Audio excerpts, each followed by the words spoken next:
Welcome to the Collegiate Starleague Grand Finals. My name is Reed Rapid Melton. Joining me once again is Joshua Fequez Quest.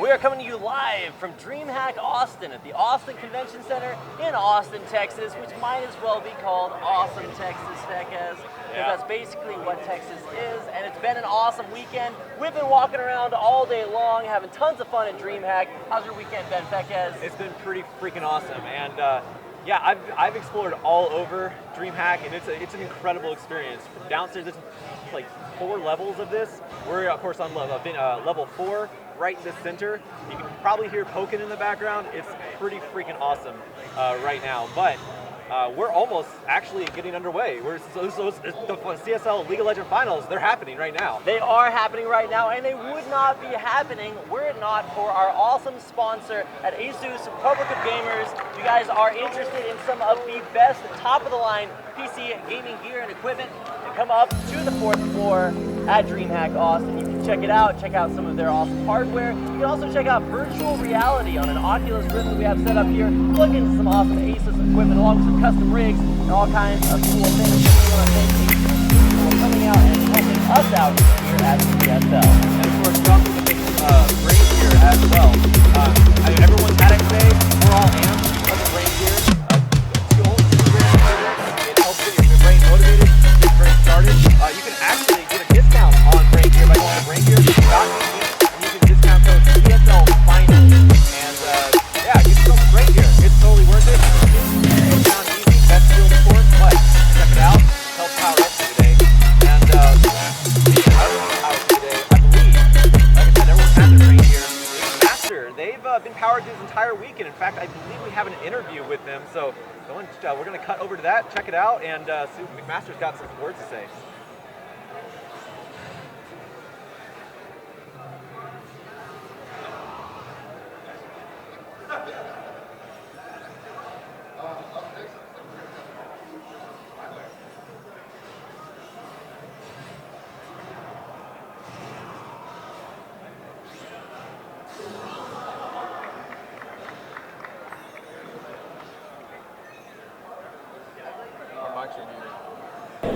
Well, here we are in Austin at Dreamhack, and I am here with one of our CSL League of Legends semifinalists, McMaster University, last year's reigning champions of CSL.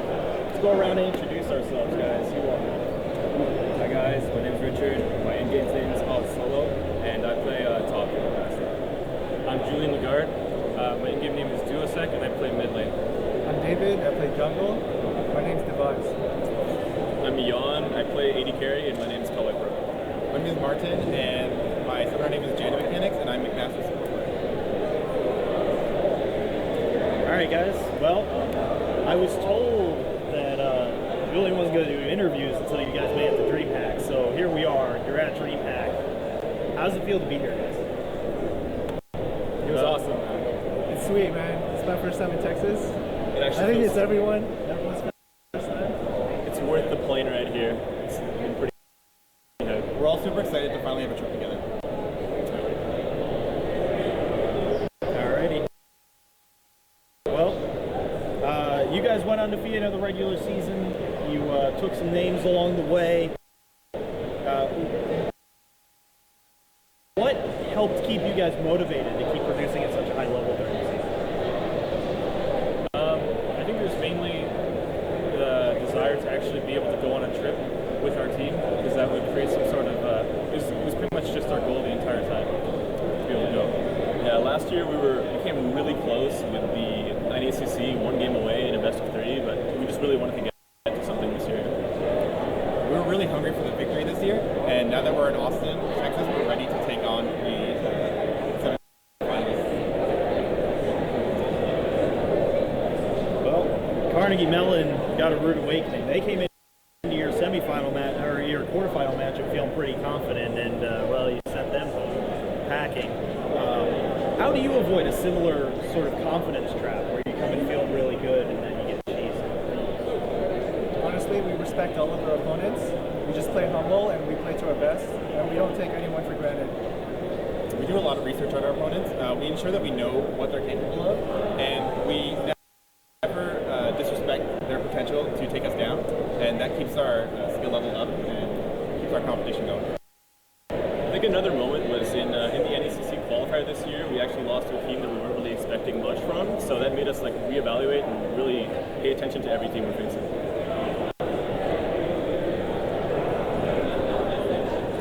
All right, well, you face Robert Morris in the semis this weekend, so what do you guys have to do specifically to beat those guys?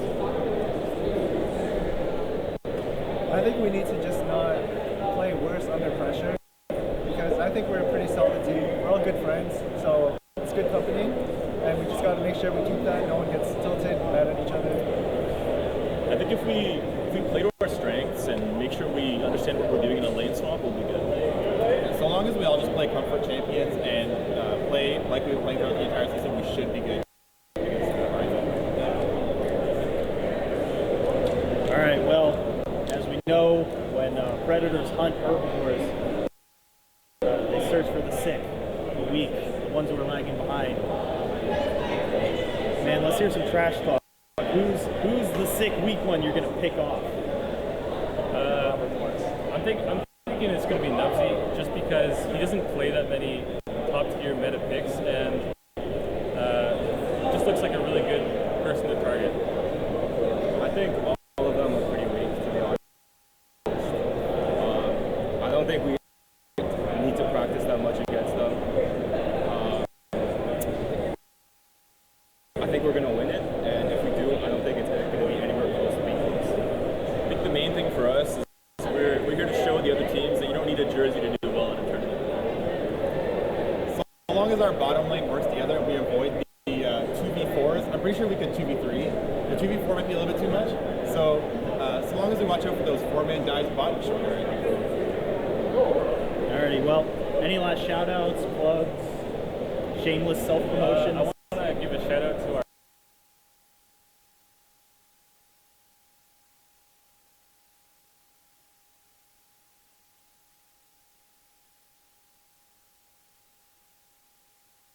manager who couldn't come, mainly because it wasn't provided for him, but he really wanted to come, and he's really proud of us for coming here.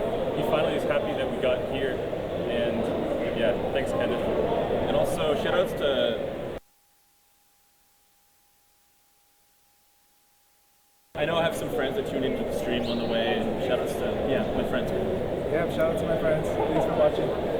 I have a big shout out to McMaster's League of Legends Association, which is the club that we run at McMaster University for League of Legends. All of them have been supporting us throughout the entire season and keep track of our games, cheering us on when we play, and we're looking forward to having their support when we play in the semifinals and finals this year. Shout out to all my friends who are going to be watching the stream on Sunday.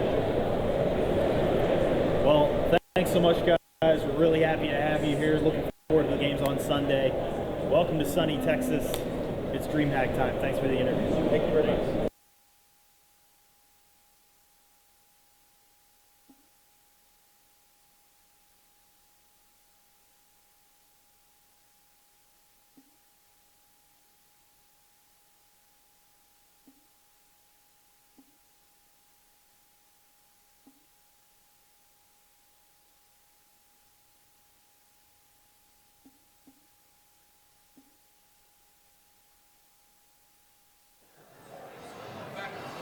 Welcome back, ladies and gentlemen, to the CSL Grand Finals We're actually going to start things off in the semifinals for our first matchup of the day between Robert Morris University from Illinois facing off against McMaster University, our last season CSL champion. Yeah, and they're actually facing an uphill battle. They're coming in as the underdogs right now. RMU, they are, favored to go to the finals to meet, more like, obviously, they're favored to meet Maryville right now. There's two underdogs in this tournament. RMU and Maryville, they're the biggest hype. RMU, of course, they have their big establishment. They have their infrastructure. You saw them in even ULAL. They have the resources to do what they need to do, and they have a big reputation behind them to back it up. Right, but what McMaster University actually have is a lot of just hunger and raw talent.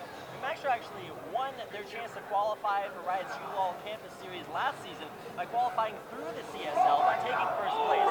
This season, they are as hungry as ever. Of course, if you guys want to come down and see us, we are coming to you live from Dreamhack Austin. You can probably hear everything out here. Our players are live, sitting right behind you. You guys will probably be able to see them on your screens here in just a few minutes. We're about to get into champion select for game one picks and bans between McMaster and RMU. So I'm pretty excited for that. I know you guys want to see some League of Legends. I'm just pumped to be here at Dreamhack for the CSL semifinals. I mean, it's been an amazing weekend, and it's about to get even better as soon as we get into game one. No, for sure. So there's a lot of things going into this pick and ban phase that we really need to talk about. Obviously, we don't have LAN servers. We are on patch 6.9. Which means the mid-season mage updates are here. A lot to talk about, and actually we're gonna get right into it right now. So pick and ban phase underway. We're gonna go and talk about that as the picks and bans go, because there's a little bit of a new contention right now. Malzahar jungle. I never thought I would say this. Malzahar jungle. That's a big thing. Hey man, Snoopy knew it all along. Good enough for him to play it in LCS when he was there, and now it's back. Super strong. Yeah. What other of the mage updates impressed you, Beckez? Fiddlesticks is my first love. There was a minor mage update for him, but it was huge for his jungle clear. I don't know if we'll be seeing him. Looks like we actually are having some connection issues. I don't know if we'll be seeing picks and bans. Yeah, right. Yeah, we might not be. We'll be getting back into that here pretty soon. Yeah. But plenty of mages to still talk about, though. that is true. Lots to talk about. Brand new patch, lots of players, and a lot to talk about. You're talking about Fiddlesticks. I was actually listening to Liquid Inori, an A Challenger player who went over to Korea for a few weeks and got Challenger there. And in his recent Reddit AMA, he actually mentioned that Fiddlesticks may be a sleeper OP.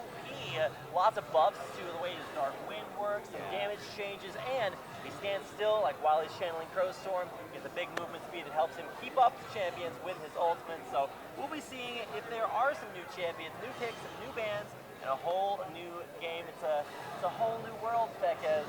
Yeah, because Fiddlesticks, one of the big reasons that he's not really picked that often, at least before, his wave clear, go to the lane, his wave clear is horrible. His jungle clear isn't bad. It could always be better, which they finally did better. But he doesn't have any sort of escapes. He has a Terrify, which fears them away.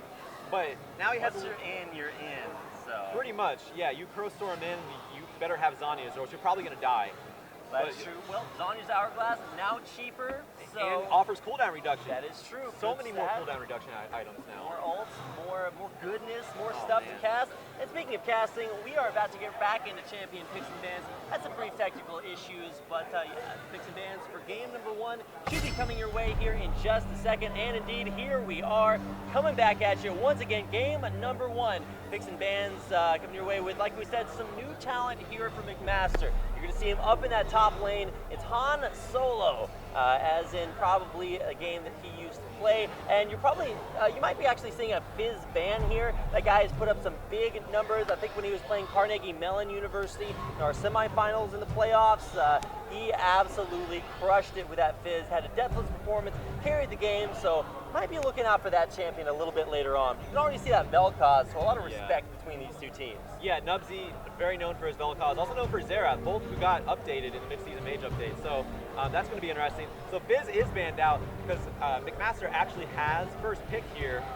And yeah, they don't want to give Han Solo his favorite champion. Definitely. So it does definitely make sense to see that Fizz ban and the Vel'Koz ban. But interesting to see a few other bans out there, and most notably, only one of the mid-season mages banned out. That means things like the new Vladimir is open. We have that Malzahar we were talking about. So now it's open. It's kind of interesting to see a Caitlyn here from McMaster. Yeah, that's actually really surprising. I mean, obviously it's a very safe pick. Caitlyn, she's going to be able to stay behind in the back lines, also create a lot of zone control underneath the turrets as you siege or even get siege upon.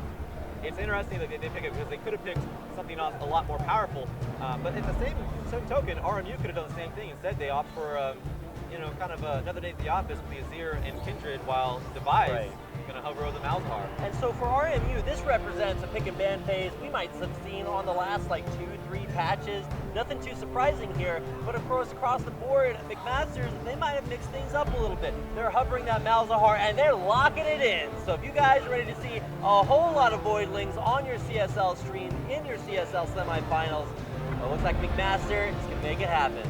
Yeah, I'm really excited to see this one. So we actually saw this in I think the round of 32 before he got a rework.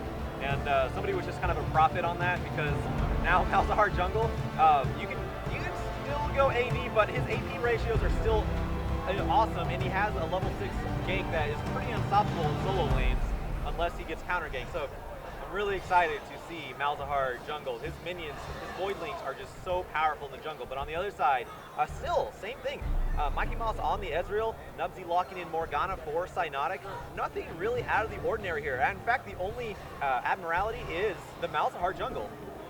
Yeah, it is actually Mickey Mouse. I looked at that and I was like, oh, what an interesting name, Mikey Moss. Mikey Moss, that must be his real, no, it's actually Mickey Mouse. Took me a while, had a slow day, but thanks to Brain Gear, I was actually able to figure it out. Man, that's just helped me out so much. You know, I don't understand these cons that you don't get much sleep, so you need things like Brain Gear. Trust me on that one. Well, I'm gonna trust you on predicting our last pick here. I'm gonna say Poppy. Oh, hey man, you're so good at this, Becca. It's like you got that crystal ball ready to go. Well, let's see if Cynotic does lock in the Poppy. They do need a big tank line, and they don't really have much. They do have a lot of nice disengage coming out with this here, and of course like a little bit of a restart with Freaking Pope on Kindred. But yeah, there's the Poppy locked in. Crystal ball, a little bit of a farce, but it's still there no matter. And that's going to fill in the tank line for Rock Forest University. Right, and it's interesting. Most of the time, teams will choose to have on the red side, to use their last pick for a counter pick, and usually that's mid lane. But this time around, they actually saved the last pick for their top laner. So for McMaster, they picked a Nautilus early on. And Nautilus, he's not a mage, he didn't get any reworks, he's the same old Nautilus. You're probably going to be seeing maybe some banners of command, maybe some slot portals. That's definitely a little bit of an older style. Could still go just like that full tank items build. And with the most recent nerfs to Iceborne Gauntlet, we might actually see just full tank builds for both of these top laners. But it is definitely a little bit more of an old school composition from our friends at RMU, of course, across the board. A lot of new things to talk about here, most notably that Malzahar jungle for McMaster. I am so excited to see this one. I've seen it in game, of course, playing some solo queue, and I can actually play some solo queue down here, somewhere around here. There's no events for League of Legends besides this one. The CSL is the only one doing a League of Legends event, but there are some laptops laying around, and I have had the chance to play some solo queue here with Malzahar jungle. It's pretty fascinating. He doesn't take any damage in the jungle. He's pretty stupid. Yeah, in general, I don't know if you guys remember way back in the day, Season 1, Season 2, man, the jungle was so hard to do. In fact, you couldn't really jungle very many champions because you just took a beating. Yeah, Warwick. And now back, once again, you actually do take a little bit of damage if you're playing non-sustained junglers. Well, Malzahar, just kind of like an Elise, uses his minions to take it up for him. Yeah. He's got a lot of them. They kill jungle monsters so quickly. You can even do smiteless Malzahar jungle now, although you probably do need that smite. He's just that good at jungling, is all I'm trying to say. So maybe hyping up some of the new picks a little bit too much, because when you look at RMU's lineup, that lineup's been solid for basically the last like 3-4 patches. Azir, you're almost always going to see in the mid lane unless something drastically changes. Kindred, one of the best junglers, even being played heavily at MSI as a top contested pick there. And of course their bottom lane, a lot of poke there between Dark Bindings and Light that Ezreal throws out. So just a super solid team composition. If it ain't broke, don't fix it. Yeah. Keeping it the same, and RMU get a very scary roster coming in here to pick and ban phase, through the pick and ban phase for game number 1 of our CSL semifinals.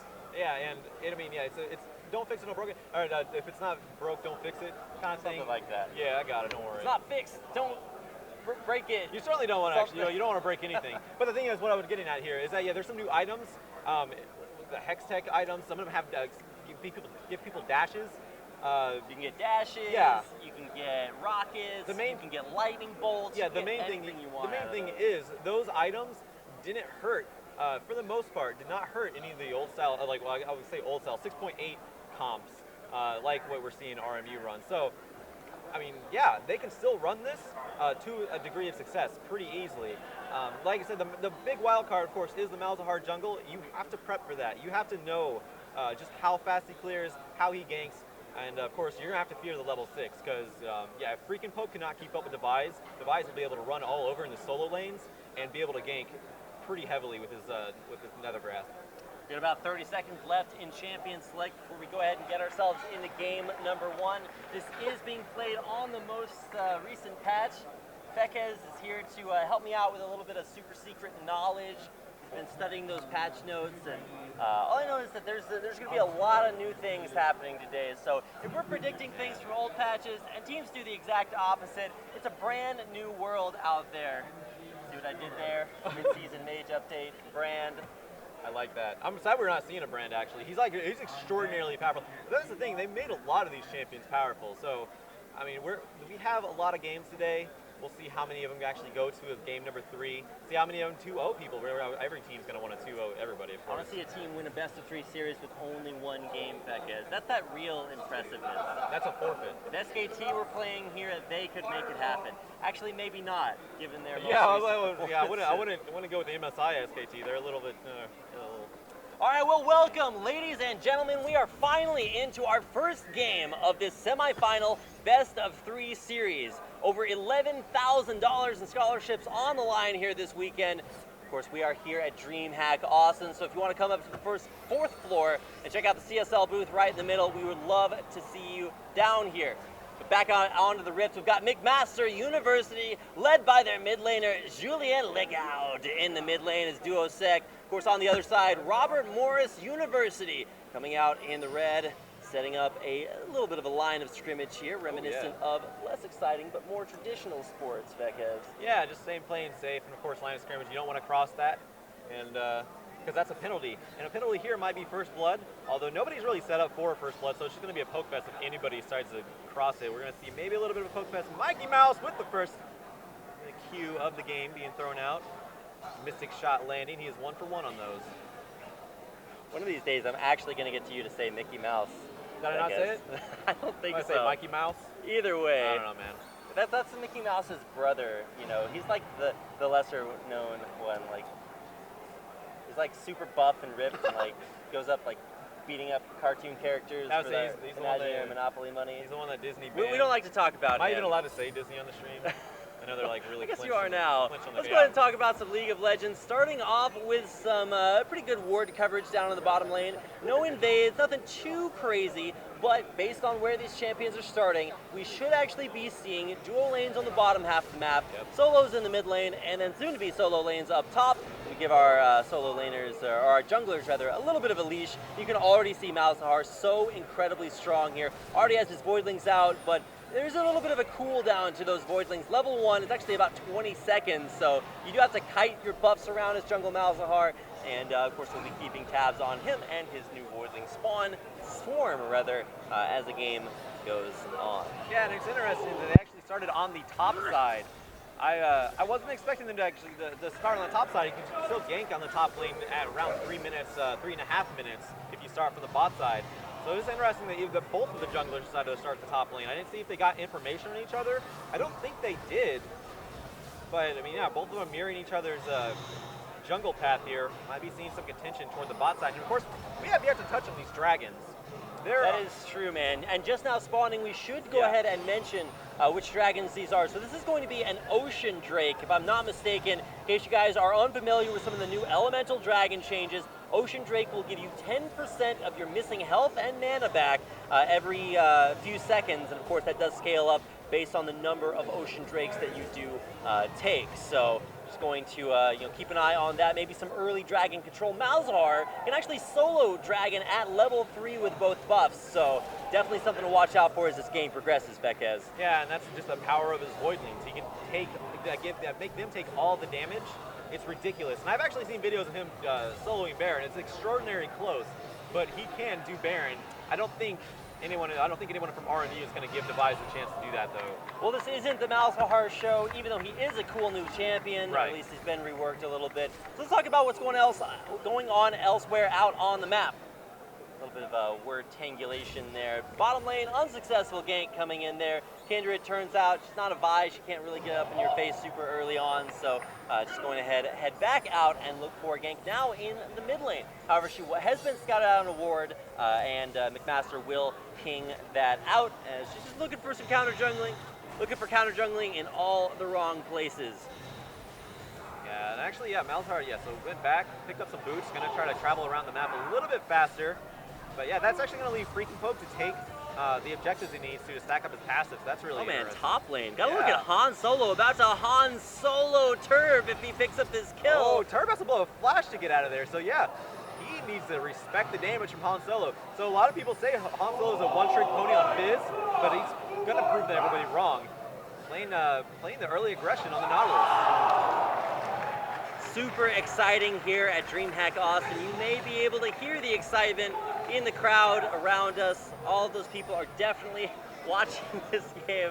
As excited as all of you guys out there. You see a lot of harassment there in that mid lane matchup. Duosec, Azrise, you are pretty much going to take a beating for your first few levels versus Azir. Azir has great trades, but now coming back to the bottom lane, the Freaking Pope in a little bit of a rough spot. Dark Binding onto Tall Wybro, but here comes a teleport. Freaking Pope, he has to get out of there. Blows Flash. Han Solo with the Black Shield cannot anchor him back. And now Freaking Pope just going to hop over the wall. Cynotic saving Freaking Pope's life there. They do get out. Teleport down, though, for both sides. That was so close. You could see McMaster were holding their fingers over those flash buttons. Was it worth it to flash over the wall? Answer was no, but still a great gank. A great save there by Cynotic. He got that Black Shield to stop the Nautilus hook from going for that engage. Really, really well played, and a big burst of damage onto Janna Mechanics. Yeah, gotta dodge those Dark Bindings. Cynotic being pretty accurate with them right now. And yeah, every time you get hit with a Dark Binding, you're going to get hit with a Mystic Shot as well. More than likely an Essence Flux too. Not to mention having the Dark Soil underneath you as well. So, Cynotic, if he hits the Binding, you're going to be chunked pretty hard. Pretty hard indeed. And now speaking of being chunked pretty hard, man, mid lane not going so hot for Duosec. He did start with that refillable potion, so you'll probably see him head back to base a little bit more often than usual. Right on time there, Device is there to hold his lane, so won't be losing too much of that golden experience to the turret. Top lane, still a good lane for Han Solo. In fact, he's actually going to get a lot of damage here, even just from minions, by locking down Turb here in this minion lane, slowing him out, getting a lot of that damage up there. As exciting as it is to cast top lane tank battles. Yeah, it can be. Hold on, but we do have something exciting. First new dragon I've ever casted, being taken right now. You said it was the Ocean Drake.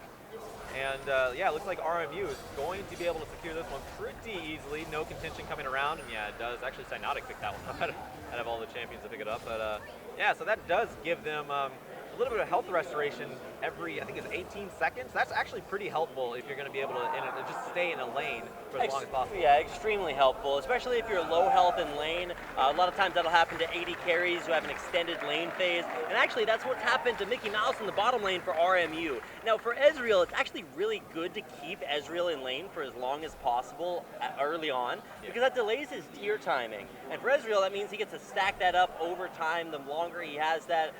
So it's usually good to keep him in lane. We're about 7 minutes in, so he is actually able to go back and buy his tier and a pickaxe. So maybe a little bit delayed, but that's a pretty solid early buy. Can't quite afford the sheen along with the tier, but it's still going to be a decent spot for him. However, he did just spend upwards of 700 gold on nothing but mana, which means while he can spam out, Tall Wybro has that BF sword. And for anybody that tells you that the size of your sword doesn't matter, looks like Tall Wybro is going to show him a few things there as he comes back in the lane with a small CS advantage, but mostly it's going to be about that oppressive Caitlyn lane presence.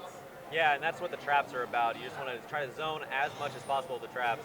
But the thing about an Ezreal, though, is he can farm from way back with his Mystic Shot. So the traps aren't going to bother him as much, but it will be pretty detrimental to Robert Morris University, once the sieging starts happening, I haven't seen too much effect of the traps. And also, of course, Cynotic does have Black Shield, so the traps don't really bother him. But we have a gank in the top lane here. Freaking Pope hops in. Han Solo, he has, there's the anchor back out, but he's still that first damage. Freaking Pope with the kill underneath the turret. First blood going over to Robert Morris University.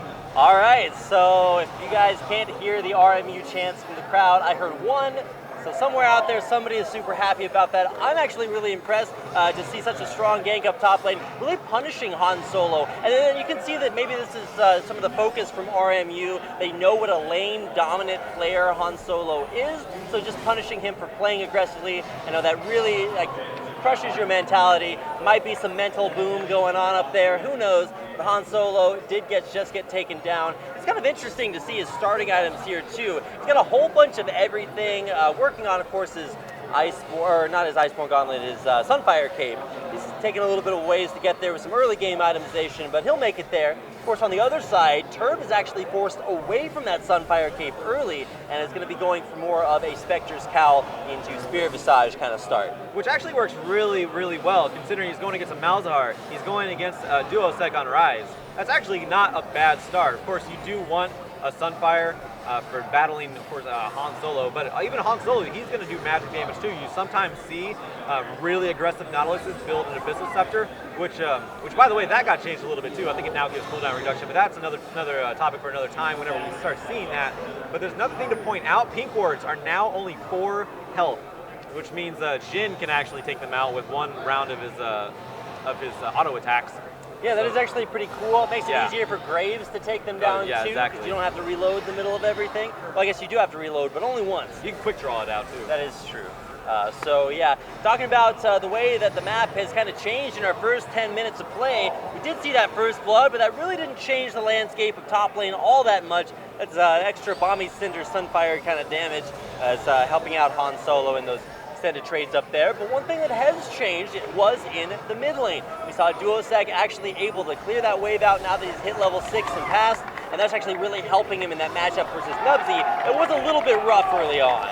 Yeah, Duosec's actually being on the offensive, shoving Nubsy underneath his own turret. So as a Rise, by the way, you're a Azir against a Rise. You don't think a Rise could just run into your face, but he's managing to do it. And actually going to be able to catch Freaking Pope out here.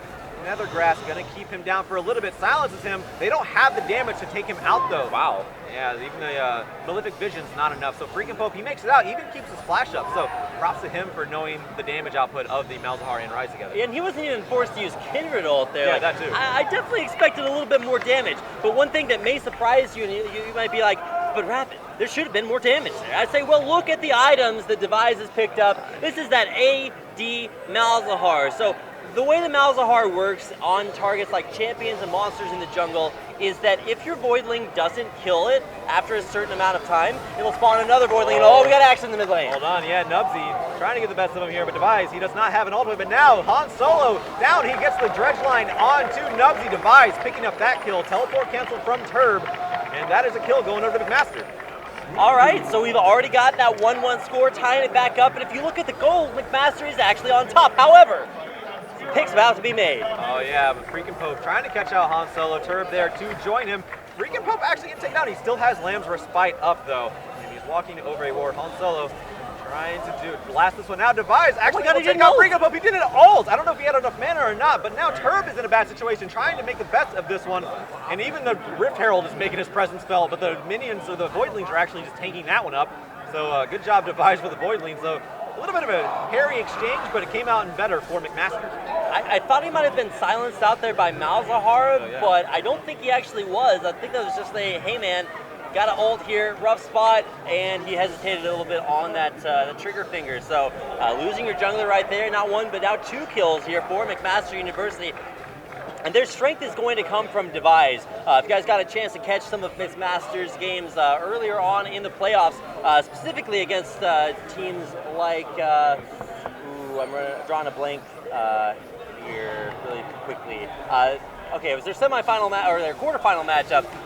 They actually played a pretty ridiculously strong jungle pressure Yeah. What were you saying? Yeah, no, their quarterfinal, McMaster's quarterfinal was against Carnegie Mellon. That's right, Carnegie Mellon, yeah. Devise put in some work that game. He clocked in for a 10-hour shift, man. That guy was going off. And so if their jungler does get strong, that has been shown to be something that is a source of strength for them in more than just having a strong champion on your team. The synergy between between jungle and top, jungle and mid, it's there, and it's there in a big way. So let's actually check out this Rift Herald being done here. As if Malzahar needed more help, being great at doing the jungle camps.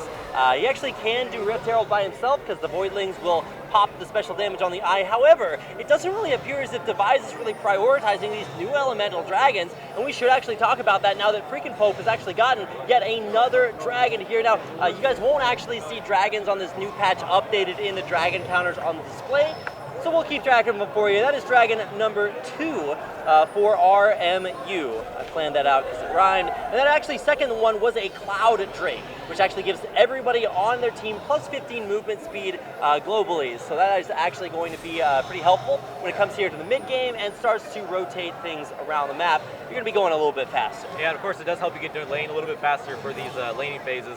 Well, something I do want to touch on, so we're talking about jungle camps.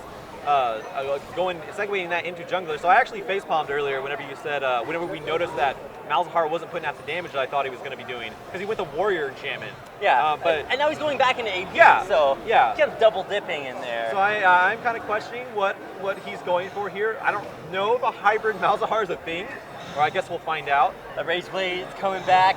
Don't even. Just kidding. No, it's actually super bad on Malzahar now, so stay away from the Rage Blade. However, you do get Omnivamp from the new Hextech Gunblades, so maybe going into that a little bit later, but for now, yeah, it's a start with the AD Malzahar for maybe a faster jungle clear, and then he's going to be going into the ability power a little bit later on. However, I'm not sure if this is necessarily, okay, so this is actually a Blood Razor enchant on Freakin' Pope. I looked at his jungle item, I was like, how did he get Sated Devour at 15 minutes, Not anymore. No, it is actually a little bit different here, so if you guys are unused to the changes, Blood Razor gives you lifesteal versus monsters, tons of base mana regen, and 40% attack speed. And it's the percent health damage that is really good, but teleport coming in bottom lane. Oh yeah, there's not much going to happen so far, but it looks like Jana Mechanics may be getting caught out, throws out the tidal wave. They don't really have a concise idea of what they want to do, so RMU, they're just going to back off altogether. That's a teleport down.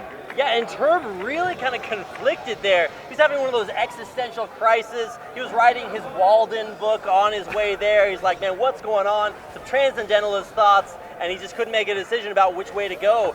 Jana Mechanics dropped low. Han Solo pretty low here, too. Freakin' Pope, he is pretty massive with that Blood Razor already, so just taking out, soloing Han Solo. It was actually underneath his own turret, though, so may have helped out a little bit there. The camera didn't pan up fast enough for me to see it, but beat as it may, Freakin' Pope with another kill onto Han Solo in that top lane. And that kill is actually one of the illustrations of how strong this new Blood Razor item is. The big deal is that basic attacks deal 3% of your target's max health in bonus physical damage, so you are actually going to be able to just bust these tanks up. And I really like that. It feels like tanks are super, super strong now.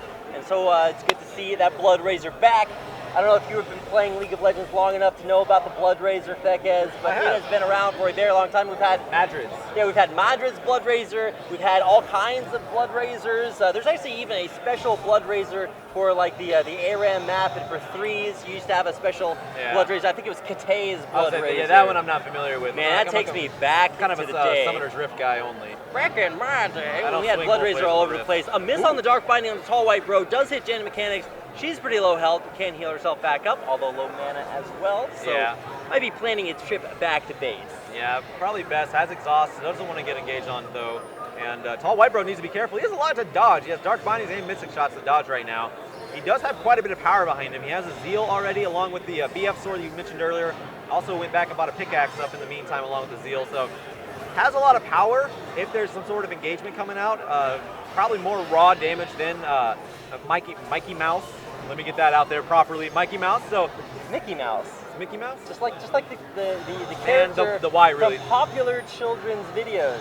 The copyrighted one. I probably can't say. There we go. All right, but so yeah, raw damage. Tall White Bro can still outtrade, especially Jana Mechanics just hangs out in the back and empowers him with the Tie Caller's Blessing. A lot of damage coming out from this tall white bro, and I think that's why Janet Mechanics is actually just hanging out still. I actually used to see him play with that name, and I was like, I wonder if he is actually a tall white bro. Turns out he is actually a tall white bro. So, right on all of those accounts. Good to get a chance to meet these players ahead of time, get to kind of pick their brains about what's going on. I walked over to McMaster's desk earlier today, and they were like, "Hey, Rapid." I was like, "What?"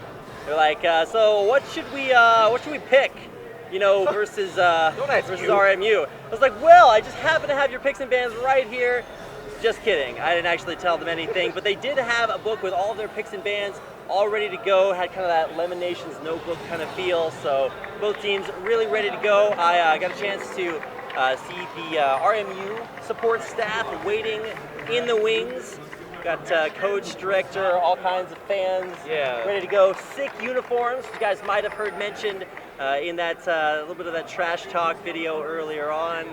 So nice to see the teams out here having fun and playing some good League of Legends, Becca. Yeah, and every time I talk about Robert Morris University, I always talk about their infrastructure, and they're all here today. They have a lot of support behind them, not only of course fans, but internally to help them get out any sort of kinks. These are all best of threes. The semis and the finals are best of threes, so they have time in between to talk about these matches with their coaches. You're my IRL support, Becca. I know. If this desk were like at a 45-degree angle, I would literally be leaning on you.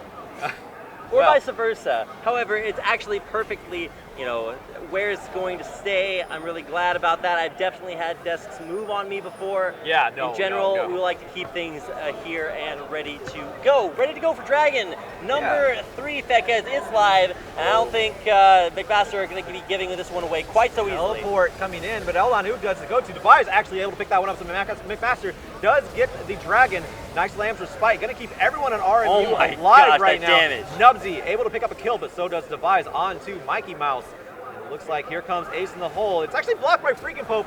Nubs all that able to pick that one coming up. through And Duosec. Now, Duosec with that Ace in the hole, lowering his health, able to get in, take out the rest of Mikey Mouse's health bar there. So, yeah, very nice team fight coming out from McMaster. They also pick up the Dragon out of that. That is true, and that was actually a really good Dragon for McMaster to pick up, because had they actually not picked that up, then that would have been the second Ocean Drake for RMU. And if you get more than one of a specific type of elemental dragon, it actually powers that up even more. So for a second Ocean Drake, it would have restored 10% of their missing health and mana every 12 seconds instead of every 18 seconds. So there's a lot more regeneration coming in there. And now the regen's actually equal between both teams, of course, depending on what their health totals are. Yeah. So yeah, good there by Devise to grab himself that 3rd kill, man. This guy is really going off. Glad to see some real strength there on both junglers. Oh. Hold on, and speaking of kill here, Duosec gonna be. Oh my gosh, look at that the damage! burst, and he is going to just destroy Nubsy. And I actually said he took out Mikey Mouse earlier. He took out Freaking Pope. My bad on that one, but it doesn't matter. Duosec picking up his 2nd kill in the mid lane this time, 1v1ing Nubsy. His duo 2nd kill, if you will. Yeah, he is We've a got monster. duos in the mid lane, solos up top lane, and a dynamically wonderful team here from McMaster. So to tie in all of the cues there, all at once. And yeah, a lot of strength here from McMaster in the mid lane. And that was actually one of the first things that I noticed when I started casting their team this season in CSL. Julian Leclerc, he is no stranger to the competitive League of Legends scene. In fact, if you guys have been following the North American Challenger scene for a while, you'll notice that you'll remember Duosec from one of the strongest versions of Curse Academy. What just happened there in the mid lane? That's a lot of damage on the Freaking Pope, who was forced to ult. He is going to flip himself out of there and stay alive. Man, Duosec, he is destroying with this Rise. Let's look at his items. He only has 2 of them right now. He doesn't even upgrade boots yet. Let's see if they'll give us a chance to talk about this. Looks like everyone is going to make it out. So, there's a little bit of a change to Rod of Ages and a little bit of change to Seraph Embrace because of the base items. Mostly what it entails is Duosec never running out of mana. Essentially, yeah. The way that it works is the new Seraph's Embrace will give you about 25% of the cost of your spell mana back. So if you're using a spell that costs 100 mana, you get 25 mana back from that. And it is instant, so in some ways it actually is a really big buff to the tier, but it's not just straight up regen. You're never going to get back to full mana just thanks to the tier of the goddess, but it will keep you, tided over until you have to go back to base. Pretty strong, and of course the Rod of Ages, like you mentioned, also changed. It does still stack up, but has been changed to have that passive Eternity, which does give you some of your damage taken back as mana, and of course spending mana heals you back up a little bit, as well as Baron. Oh my god. What's going on here, Pekez? Baron, I mean, Duosec is going to trunk this down so hard, but Azir, Nubsy on the side, taking out Tall White Bro out of this fight completely. Cyanotic with a nice ultimate, but does get taken down. They need to get onto Duosec. Oh my god, but that rise the damage. lockdown, the rise damage, the lockdown from Devise, McMaster, they're team fighting this one beautifully. Freaking Pope, he's in there. He is out of there because he died, and now Turret brought back in. Dredgeline, he's going to go down. Double kill for Tall White Bro. That was a 5-for-1 for McMaster. They just aced RMU. That's not Jana mechanics, man. No, but also, nobody dealt with Duosec that entire fight. This guy is the strongest member of his team, unequivocally, and great pressure put down by Devise early. He was just like chunking that Baron so fast that RMU really had to make a call. It's like, they're about to get Baron for free, we gotta go in there. Great job peeling back off of that Baron buff. Freaking Pope, once again, where's that old cooldown, Pekez? Yeah, it's, yeah, he still has it up. I don't know why. He's like been hesitant on pulling that trigger. I'm not really sure what's up with that. Nubsy Emperor Divide ultimate up still as well. Yeah, so oh man, oh yeah. Gotta hit those buttons, man. What life could have been. But yeah, I mean, of course, that's what Lamb's Respite's for, keeping people from dying. And when Duosec's running into your face, you want to keep people from being murdered by him. Right, the big power spike there for Rise was that rod, the other rod, the Void Staff. Yeah, yeah, the it's Void a Staff. not a rod. We've got javelins, spears, rockets, missiles. You know what the difference between a staff and a rod is, Pekez? I do not. It's whether or not you use it for walking. Oh, staff is for walking. Yes, and a rod is just for, apparently Beating the crap magical out of people mage with? stuff. So, Although yeah. Rise keeps that scroll in his backpack, so I'm not He doesn't really let anybody sure. read it. That's true. He pulls it out in that cinematic, but he never pulls it out here. I think he actually does pull it out in one of his skin recall animations. Yeah. If I'm not mistaken, I'm sure somebody out there in chat will let me know about that one. But it's an awfully big scroll of forbidden magic to keep all bottled up. I guess he only brings it back for. Oh, wait, Hanzo was taking that turret. He's taking about 6 turret shots. He just got half health. But that Ocean Drake, man. Oh, thank God the It's Ocean gonna Drake. kick Yeah, in. and honestly, that is going to be a huge factor here. And, the fun thing is we didn't even talk about Devise's, he has that 20-minute Rift Herald buff that we never talked about. That's true. We didn't have that for 20 minutes. Yeah, we haven't even had the chance to touch on that. I don't even know if it cancels whenever the Baron buff gets put on you yet. I'm not sure, but it didn't even seem like it was a relevant buff this time around, but it can be, especially if Freaking Pope would have got it, who's more of obviously an auto attacker, can split push very hard. Any Master Yi's, of course, if you see them on the Rift, the Rift Herald buff, pretty strong, but hasn't really been a factor here. But we have another dragon. Yeah, this is going to be the Cloud Drake again, and that one is going to be taken by McMaster. So if you do check their buffs out, you can see that they have gone ahead and really evened things up here. As far as dragons are concerned, they've got one Ocean Drake, one Cloud Drake apiece for both teams. That's actually kind of interesting for everybody who is like really not necessarily complaining, but concerned about the RNG of dragons. This time around, it's actually completely even. Both teams with 2 dragons, and both teams with the same buffs on those 2 dragons. So not quite as random as you would have expected. This game's actually going pretty standard. However, still a big lead for McMaster, cresting that 10,000 gold difference at just 26 minutes.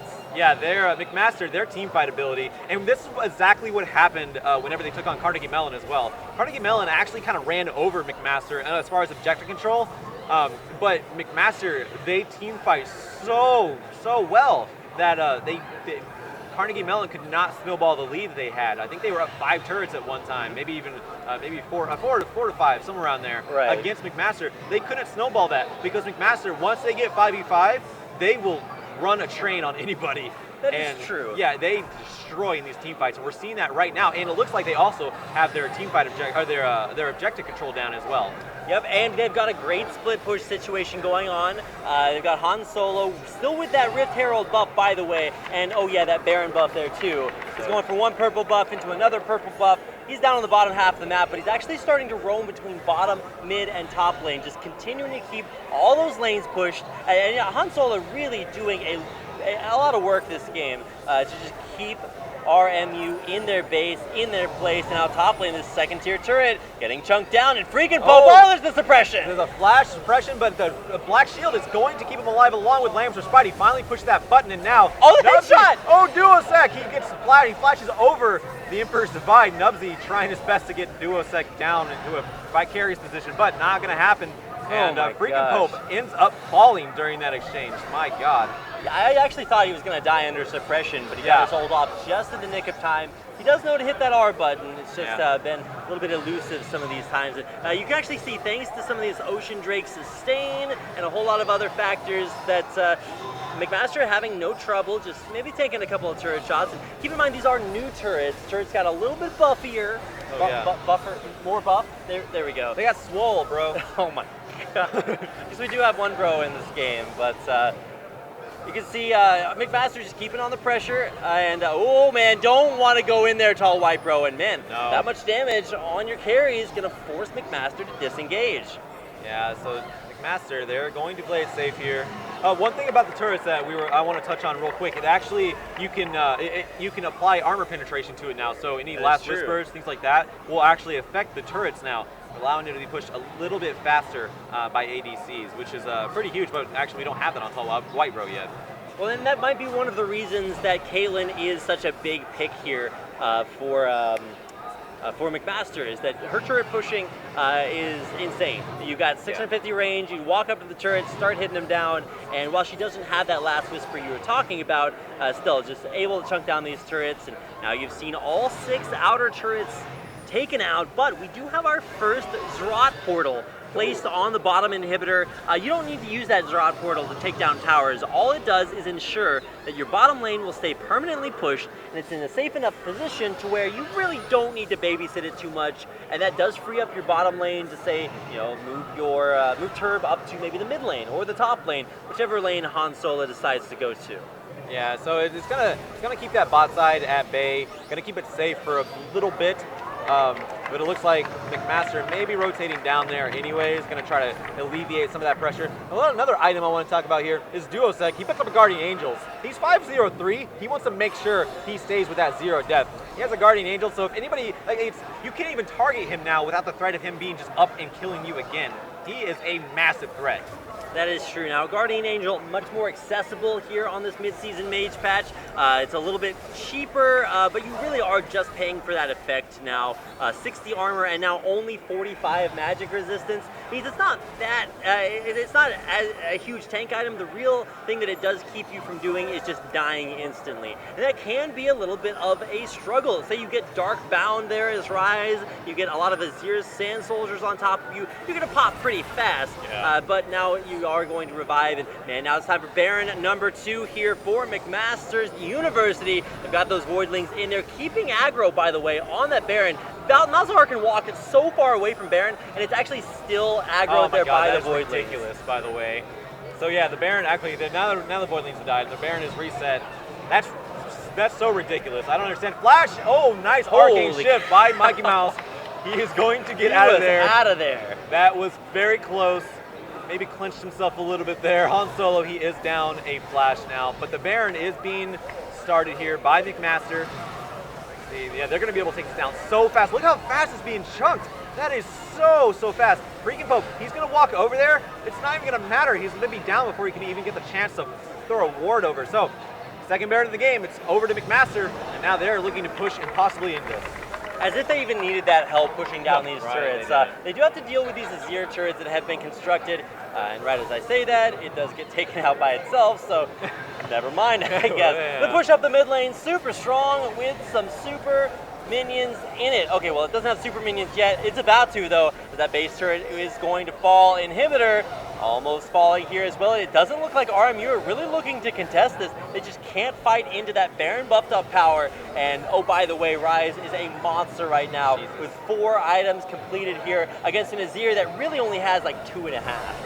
Yeah, it's a very mismatched right now. And Nubsy's actually keeping up in farm. It's not so bad as far as the farm number is concerned, but real teller here. 5-0-3 on Nubsy. In fact, Tall White Bro hasn't even died.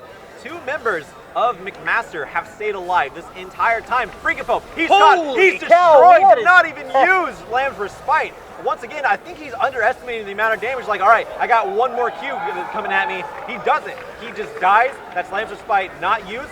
Cyanotic, he's caught. He has to flash out. Black Shield gonna save him there.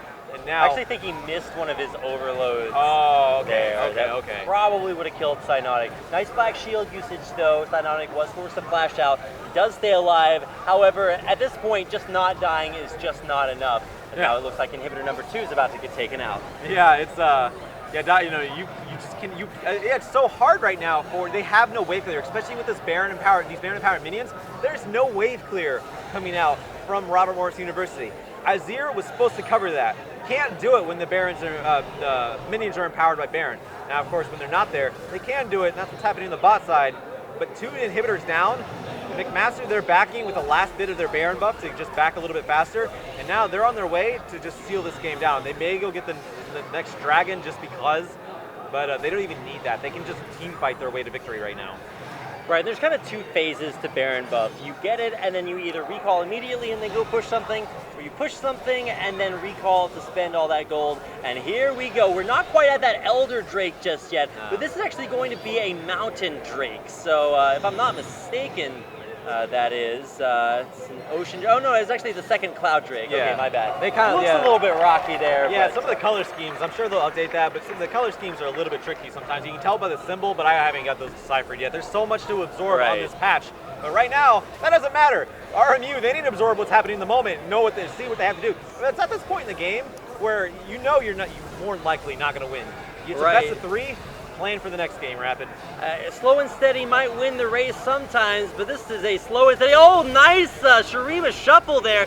Try to take out Device. He's going to flash over it, and Cyanotic in the danger zone. Yeah, he does pop his Zanya. No, he doesn't have his Zanya. That was Lamb's Respite finally coming down, but a double kill for Duosec. It doesn't even matter. Turb, he's going to go in there, make one last hurrah, gets a triple kill over to Duosec. GGs are coming out. That is Robert Morris University being aced for the win. McMaster taking game number 1 in this best of 3 in very dominating fashion.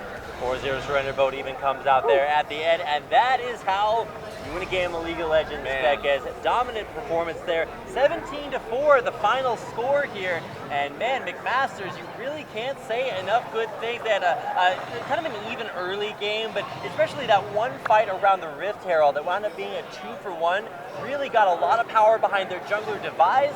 And if you guys visited Starleague.com to read our semifinal preview on these 2 teams, you'd know that Devise has been a key player in almost every single one of McMaster's victories. For RMU, though, they came in as the team who have already illustrated a lot of prowess behind their League of Legends department with a 2nd place finish in Riot's ULOL Campus Series Championships, and just a very strong performance over the course of this season. Now they're actually on the back foot, down 0-1 in his best of 3 semifinal.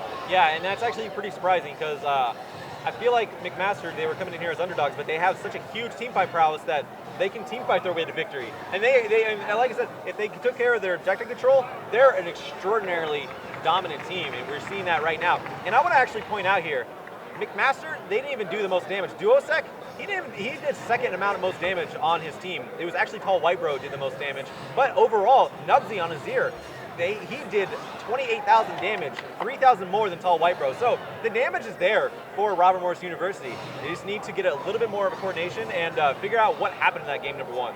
Yeah, got to keep control on the jungle. That, for me, was the matchup that really decided things that game. A couple of Lancer Spites just not going off there and really kind of cost RMU. We're going to take a quick break, though, before we get into game number 2. The teams are going to consult with each other, kind of figure out what went wrong, what went right in that first game before we come back with game number 2 of our first semifinal matchup here at the CSL Grand Championships at Dreamhack Austin. Thanks for watching. We'll be right back.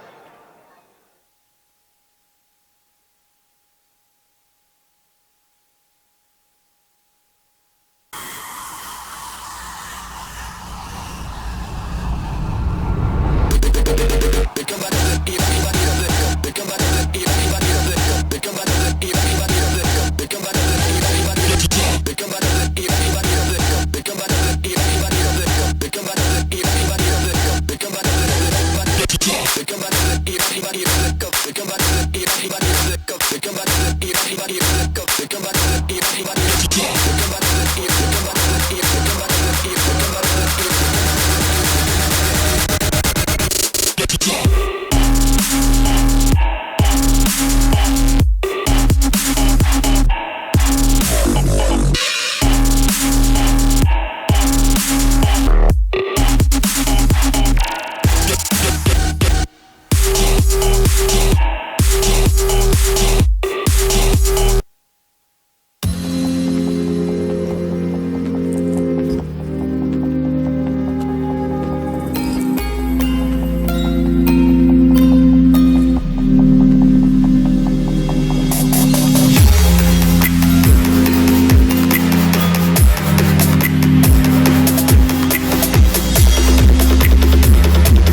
Here we are at Dreamhack Austin. I'm here with one of our CSL semifinalists, Robert Morris, University League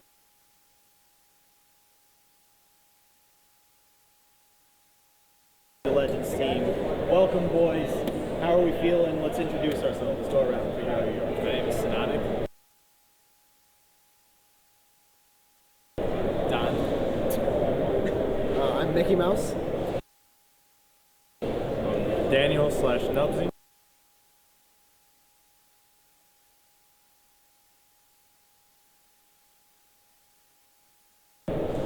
Carl freaking Pope Leone.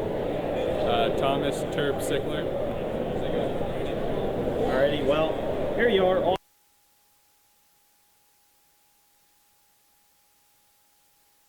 Austin, sunny Texas. How's it feel to be here? How's it feel to have gotten here? It's amazing to be here, but it's really hot. We're not used to the weather from Chicago, but just to have made it here this far in the league, it's pretty incredible. So we're just excited to be here. Hopefully we can do well.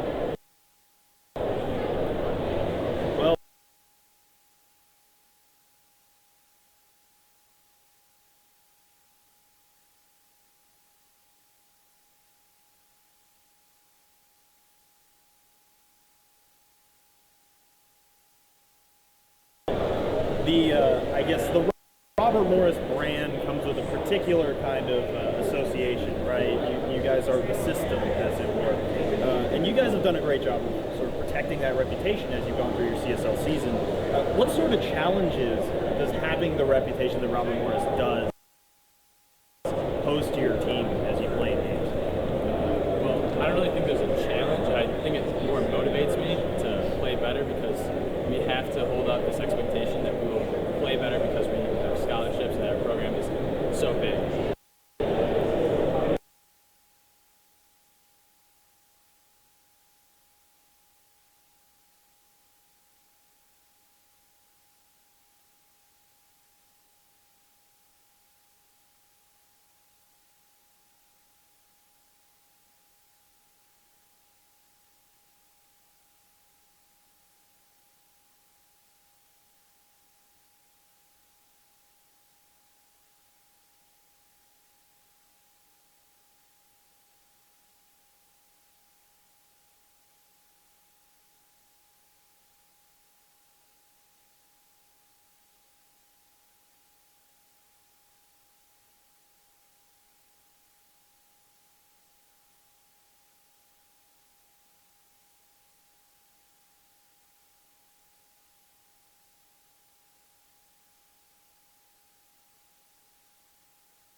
Welcome back to the Collegiate Starleague Grand Finals, coming to you live here from Dreamhack Austin. It's been a great experience so far, all 3 days of this event, and here we are on day number 3 for our final, starting out here, of course, in the semifinals with McMasters, taking on Robert Morris University.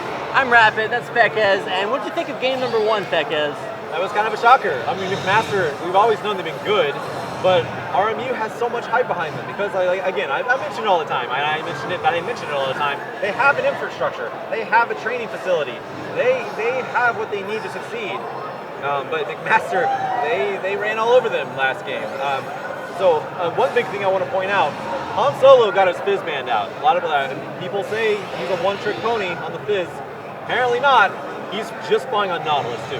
Yeah, winning tank fights is not something that really ever happens. Like you take the other guy down low, and then they just heal it back up with Grasp of the Undying. But we actually saw Han Solo do an incredible good job just in his like sort of tank kind of way, which is not necessarily super incredible, like he's getting a lot of kills, but just being solid in that role, very, very valuable. And of course, Duosec, the big mid laner presence there on that Rise, just disgusting amounts of damage there. But it shouldn't be only the McMaster show. RMU had some shining lights there too. Nubsy's Zero performance outshone every other champion in the game as far as damage is concerned. So, I mean, that's working out for RMU. We'll see if maybe they can get a few other things to work out for them too. And Cyanotic, he wasn't bad on Morgana. He was landing the dark bindings when they mattered. He was getting black shields, clutch black shields to save his teammates in some of the worst situations he could be in.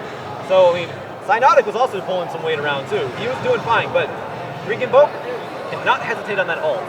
He hesitated way too long. A little bit shaky. There were a couple of times where he just straight up died instead of ulting there on Kindred. So those Lamb's Respites, some extra respite there on the ult, maybe a little bit But yeah, it was actually a pretty decent game. Number one, we got to see a lot of the new patch changes on the mid-season mage patch. So if you guys haven't had a chance to play on the new patch, if you only get to play on the weekends, then play this weekend. And it'll be a whole new world out there. We got some RNG dragons, elemental dragons rather, and they're actually really cool. We actually saw the dragons be perfectly even between both teams until the very end there. Still have yet to see that Elder Drake come out that gives you that burn damage, that amplifies the elemental stats between the rest of the dragon buffs that you have. Yeah. And maybe we'll get a little bit of a longer game this time around to see some of those buffs in action. And of course, McMaster has it their way. They won't have a longer game at all. This will be a 2-0, and they'll advance on to the finals, which will be held later on today. Obviously, after this semifinal, we will be seeing Maryville versus Waterloo, which is going to be really another exciting one because, again, Maryville, they're big hype. They almost dodge out on ULOL, so there's a kind of a thing with ULOL. I don't want to get into it, but they almost made it to ULOL. Almost. Yeah, a lot of hype behind them, but same thing happened in this one. Maybe we might see an upset. We're going to find out pretty soon.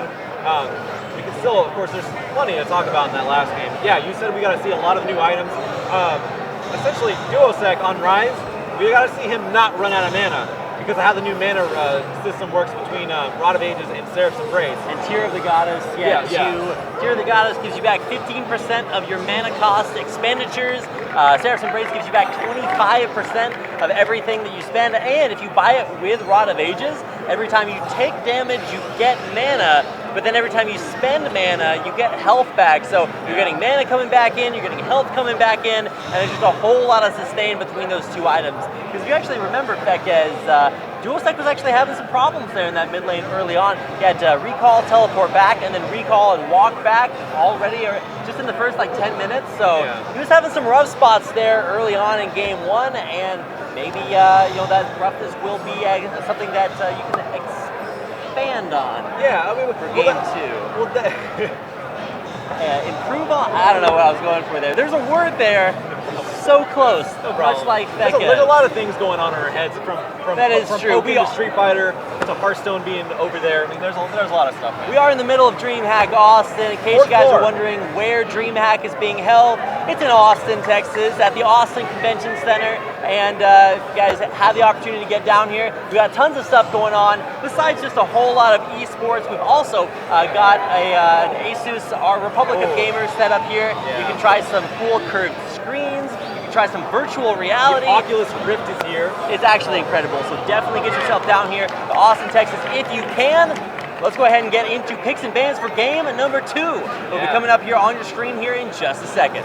And we do have, it should be starting up for me. I don't know how it's with you, but Soraka Janna banned out by Robert Morris University already. Vel'Koz being taken away from Nubsy. They do not want him on the Nubsy. And Fizz once again banned away from Han Solo. So that is, I think those may be repeat bans. Not sure. We actually have Rapid look on my screen here because, yeah, we're going to figure this out there. Great. We can see the Fizz ban returning, so I don't think Han Solo is ever going to get that. Still no Malzahar ban, but will they just go back for that first pick, Caitlyn, to take it away, maybe from Tall White Bro? No Rise banning either, which I was kind of expecting based on how, phenomenal Duosec did, but Robert Morris University, they do have first pick. We'll see what Turb decides to lock in for his team. It is going to be, the Kindred's going to be hovered over. And actually, the Kindred, so they're going to prioritize the Kindred for freaking Pope, even after that first game where he was a little bit shaky sometimes on that ult usage. He did actually come out with first blood, if I'm not mistaken, on Han Solo in the top lane. So definitely an opportunity, a point of strength early on. It just definitely didn't stay that way. And man, we're seeing some mirrored picks. You're gonna have the same exact champions chosen for both sides so far. Yeah, so Devise on the Malzahar, Tall White Bro gonna go back onto the Caitlyn. We mentioned it earlier, and I think I might say it properly this time. If it's not broke, don't fix it. Bam! Hey, there you still go. stuttered on that one. Now, if you can only get Mickey Mouse down, we'll be good. I don't want to get sued. Well, there you go. The next couple of picks coming in for Robert Morris University. They've got a couple of things to think about. Okay, their duo lane. Maybe you need to get that going a little bit better. The top lane, a little bit of a struggle. So now they're the ones taking the Nautilus away from Han Solo, really trying to limit his champion pool. I was talking to him a little bit earlier, and that is one of the things that I heard was maybe his champion pool is a little bit more limited. So putting the pressure on there. Yeah, and they do take away, the Nautilus. So yeah, like you mentioned, we're gonna see what he falls back on because I am interested. I know Han Solo. He's a challenger player. He can play champions just fine. But with that being said, I don't see him play that many champions.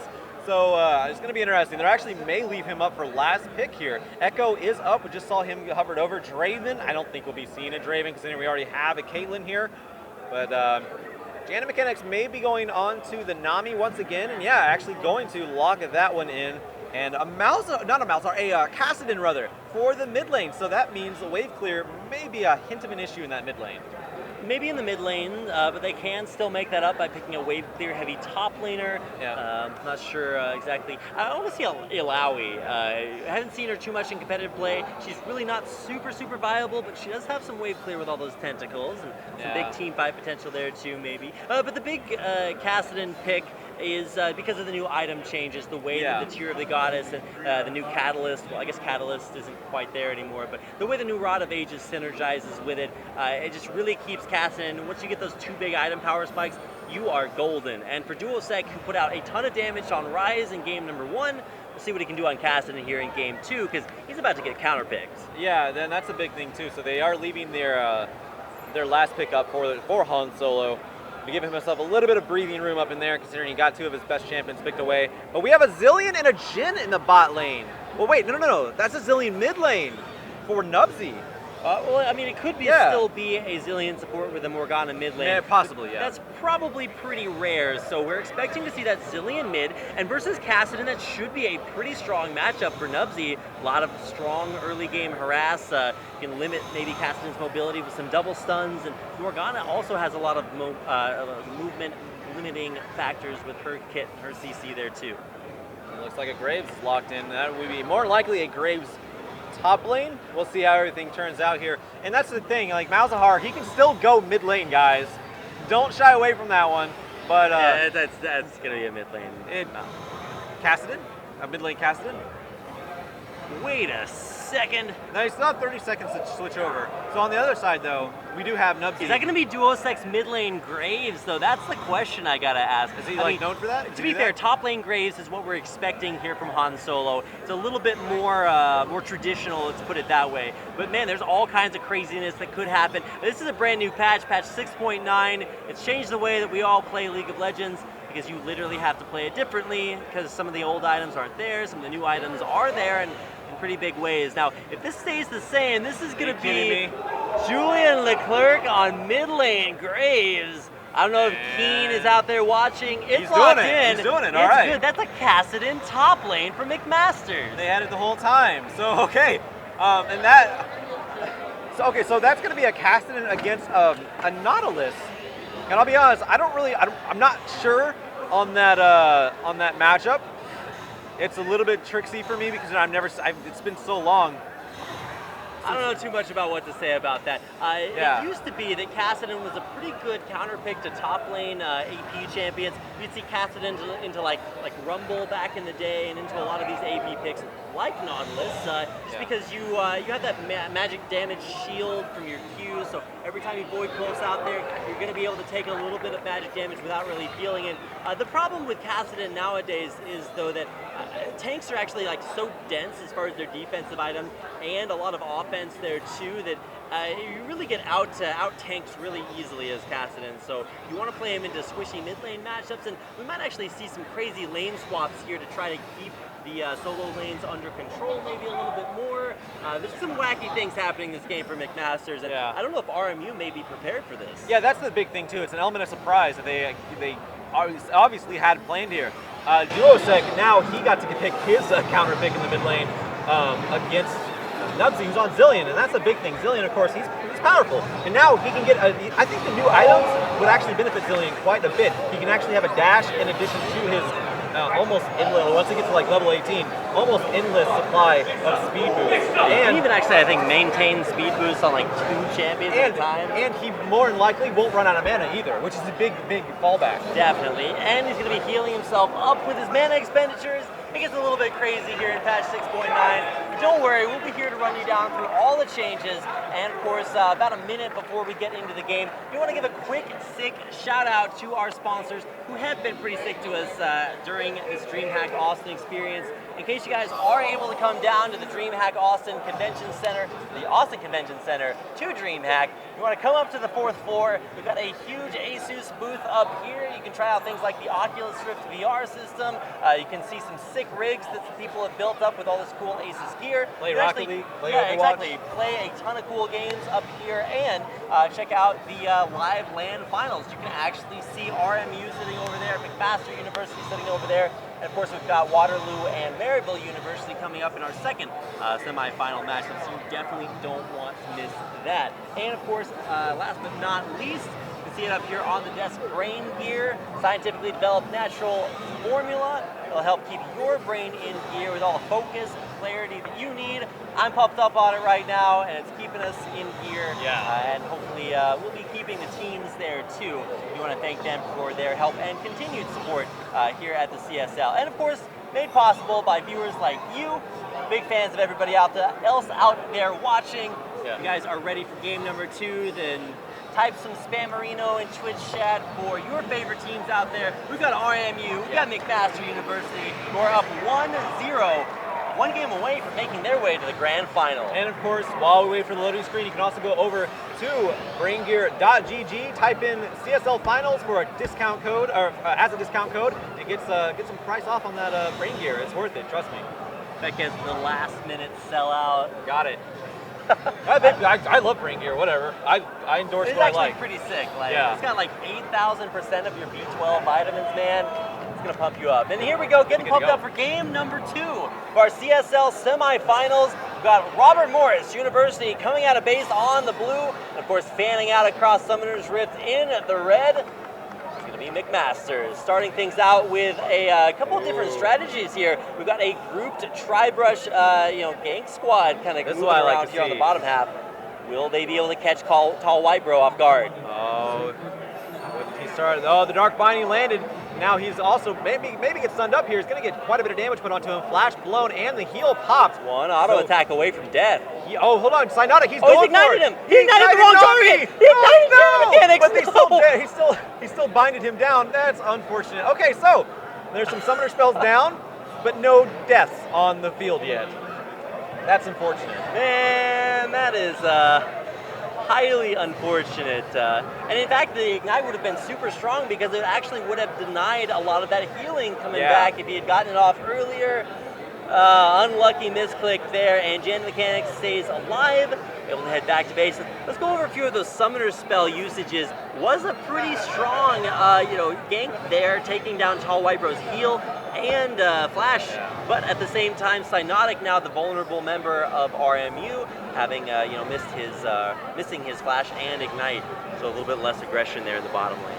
Yeah, and speaking about him, I actually like the Jhin and Morgana combination, because if you land a Dark Binding, that means you can automatically have a root from Jhin as well.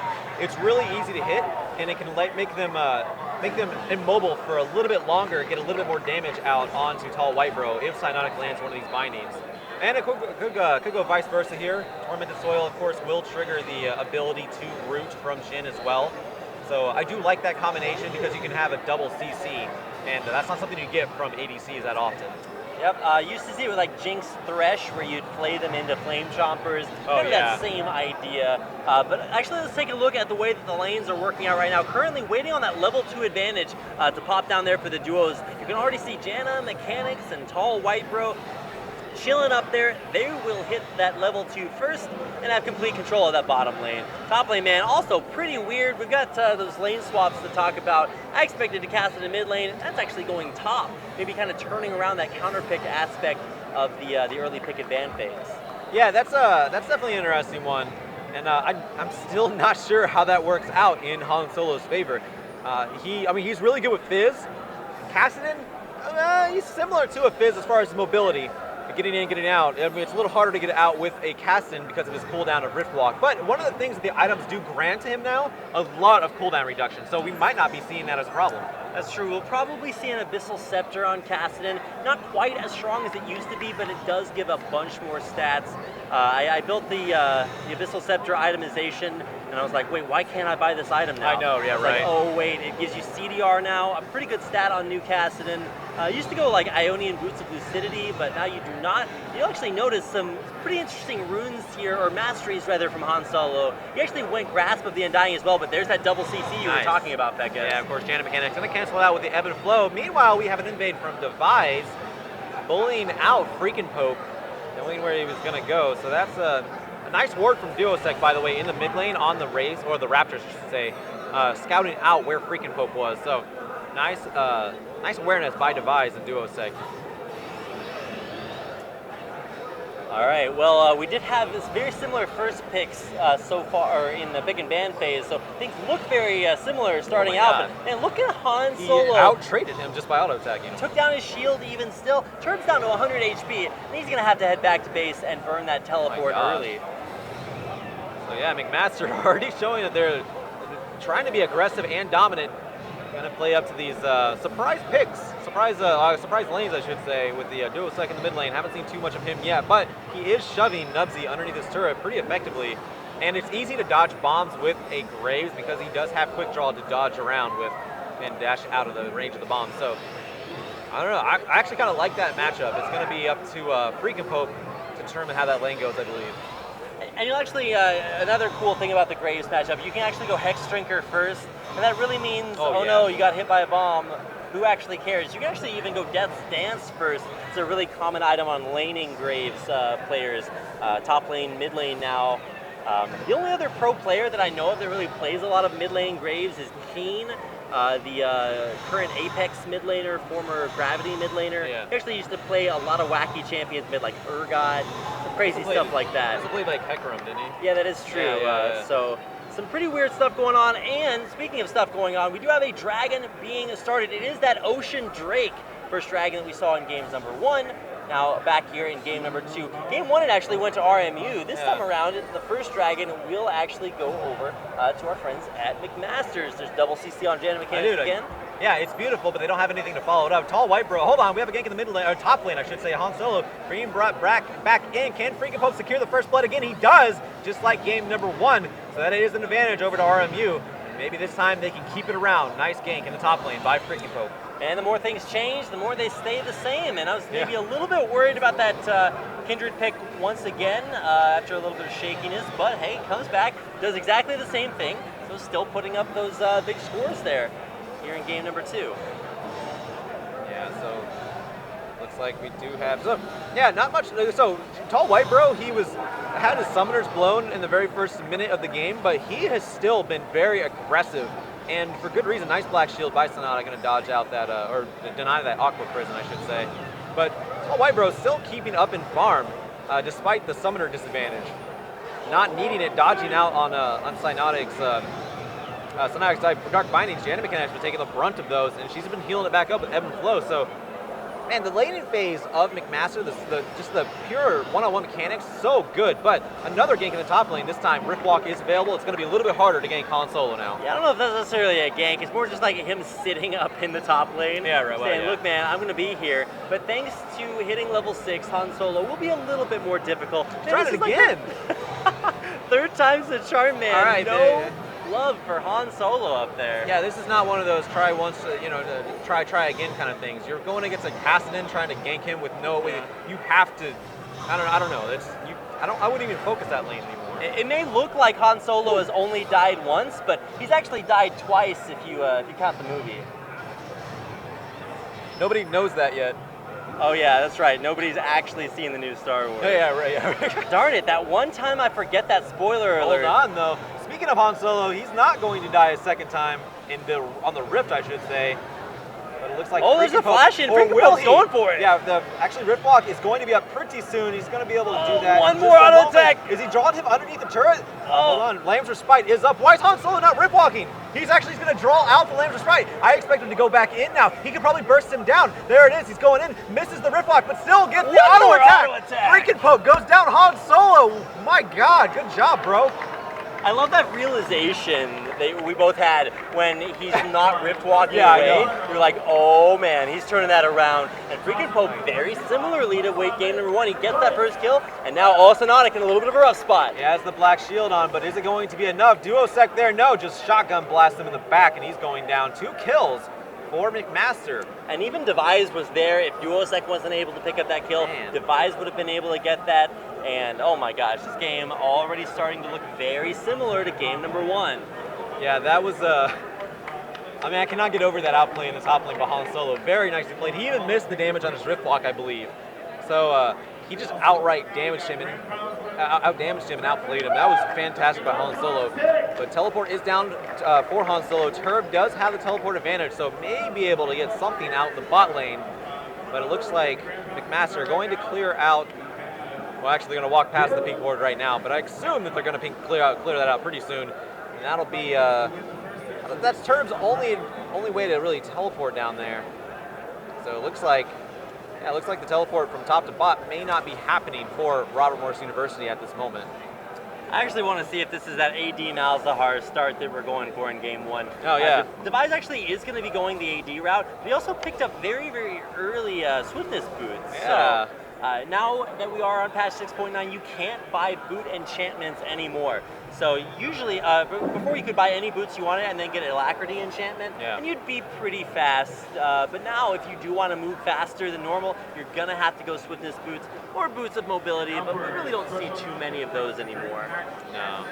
But yeah, it's an interesting one as well. There's so much in this patch that we got to go over, and we'll probably pick it up as we just encounter them. Dark Binding missed there on the binding, but still the snare to land. Yeah, very nice. Hold on, Cynotic, he gets taken down pretty fast, but here is Turb using that teleport advantage. Nice ace in the hole from Tall White Bro. He may be in trouble now, though. He's actually going to run into Nubsy, but he's going to 90 caliber net over into the Baron Pit and out to safety. So support for support overall. Turb teleport down, but he did pick up a kill in the process. Yeah, and you'll actually notice that passive from Malzahar being very, very key there. In case you guys don't know why on Earth Malzahar has this magic little shield around him. That is the thing called Void Shift. And it turns out it's pretty good. You get CC immunity and 90% damage reduction. Just in case you just never wanted to die for 1 second. It really does allow him to really open up with his ultimate and not get immediately CC'd out of it. I think it makes him a lot more effective, maybe too effective, but he's pretty good so far. Devise really putting in work for his team. Yeah, and he does have Caulfield's Warhammer, so he is going that initial AD like he did in the first game. Yeah, because, I mean, everything so far is repeating itself from the first game. McMaster, they are taking advantage of their superior laning mechanics in this, but look at this. Han Solo items. This is ridiculous. Yeah, he has a Bammy Cinder. What? He's trying to go that tanky route like he does with Fizz. We're going to see if it pays off. I don't know. Here's your steps to playing top laners right now, guys. Yeah, All right, you close your eyes and click a champion, then you build Sunfire Cape, you build maybe some Iceborne Gauntlets, maybe not since it got nerfed. Who cares? You just build more tank items, and that's kind of the way you get the job done up there. When I saw Han Solo Rift walk in, I was like, wait a second, he's going to lose it. He's going to win that trade. Yeah. And then because see the Bammy Cinder. Yeah, who cares about base stats anymore? Like, base stats just I don't. can just buy all the stats I need. Yeah, it's like, I got gold. I'm rift walking away. Nobody's leaving. Nobody's bothering me. Freaking Pope can't mess with me, obviously. So I'm gonna farm and build tanky. Why not? My name's Han Solo. All right, we're already starting to see a little bit of a gold lead open up there, almost about 2,500 in McMaster's favor. And you can really see where that gold lead is coming from. Devise is doubling up freaking Pope on his jungle CS. And Malzahar clear is just insane. And now here we go, Dragon number 2. This is going to be the Air Drake, or the Cloud Drake, rather. He's going to give some extra movement speed to whichever team decides to take him down, and it looks like it will be McMaster's with Dragon number 2. Yeah, and that will that'll give them the out of speed. I think these are the exact. It's supposed to be RNG, but I think this is the same order because now they have the movement speed just like they did last time. But hold on, in the top. Wow, nice rift walk. Hold on, Han Solo rift walk out of that dredge line. Now the ultimate depth charge is still up for Turb. They use it. Han Solo, he finally goes down. Freaking Pope picking up that kill in the top lane. a much better dive there. Saw White Bro in a little bit of a rough spot there as he got some poke damage onto him, but Nami should heal that up. And yeah, Freaking Pope actually with a very, very well coordinated dive there under turret. He only had to take like 1 or 2 turret shots, and great timing there by Turb on all of his moves to lock down an otherwise very mobile top laner in Cassidy. Yeah, that was, like I said, Freaking Pope, I question that he goes up there. I don't know why he's babysitting up top so much, but he is, and it finally paid off. He did get the first kill earlier, now finally coming back in 13 minutes and getting another kill. But so far, and despite bot lane being pretty outclassed right now as far as CS by Tall White Bro and Janna Mechanics, he hasn't really touched bot lane, and that's very interesting. And he's even back in top lane. I don't know what this is about. Hold on. Killing those minions was pretty exciting. It really was, Vegas? and there is a Rift Walk. That's also exciting. No depth charge to follow it up Han Solo. He could... Yeah, I think he's thinking about turning that around. Yeah, he needs to be careful. I don't want to do that with a full health Turb here. Let's say Turb. Turb actually does have a lot of aggressive potential here. He does have a big minion wave divided in 2. Han Solo's going to lose that trade just because of that minion wave, but he is going to allow Device to sneak in through this top brush as Han Solo pushes those minions back away. Yeah, and there's been so much focus on this top lane that I feel like we've neglected a lot of the other lanes. Like we talked about a little bit of the bot lane, but what about this mid lane? 115 CS to 135. Duosek, he does have 1 kill to his name right now, and that's when some shenanigans came up from the bot lane into the mid lane. So yeah, Duosek, he's just kind of doing his thing. He's like, all right, cool, Freaking Pope, you're gonna leave me alone? All right, I'll just do my thing and farm up. And he already has a Yuma's Ghost Blade, does have Boots of Swiftness, so yeah, those coming out real popular right now. Yeah, I was talking about the defensive item builds that Graves could go. He built Yomo's Ghost Blade first item. And so what that's going to do is kind of put the pressure now back on Nubsy. Nubsy's either going to have to buy that Seeker's Arm Guard, or actually you just take a ridiculous amount of damage. And to be fair, there's actually 0 armor items being built by anyone on RMU. So that Graves is putting out a bunch of damage. Yeah, speaking of putting out a bunch of damage, Han Solo, he's just kind of having his way with Turb right now. The solo lane mechanics right now from McMaster, they are prevailing.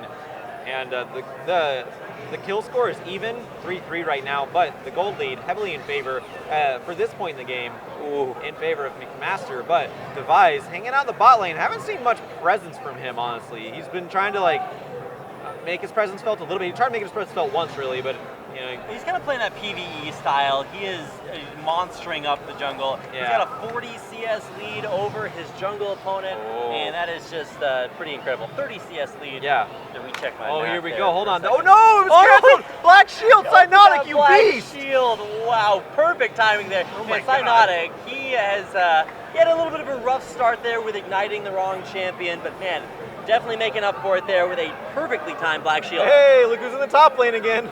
Freaking Pope, he's going in, rip walking underneath They're the not turret. stopping. Yeah, they have Lamb's Respite up right now. They can use that, but now Han Solo using the minions to his advantage, going to be able to get away from the dredge line. And once again, Han Solo, he makes it out.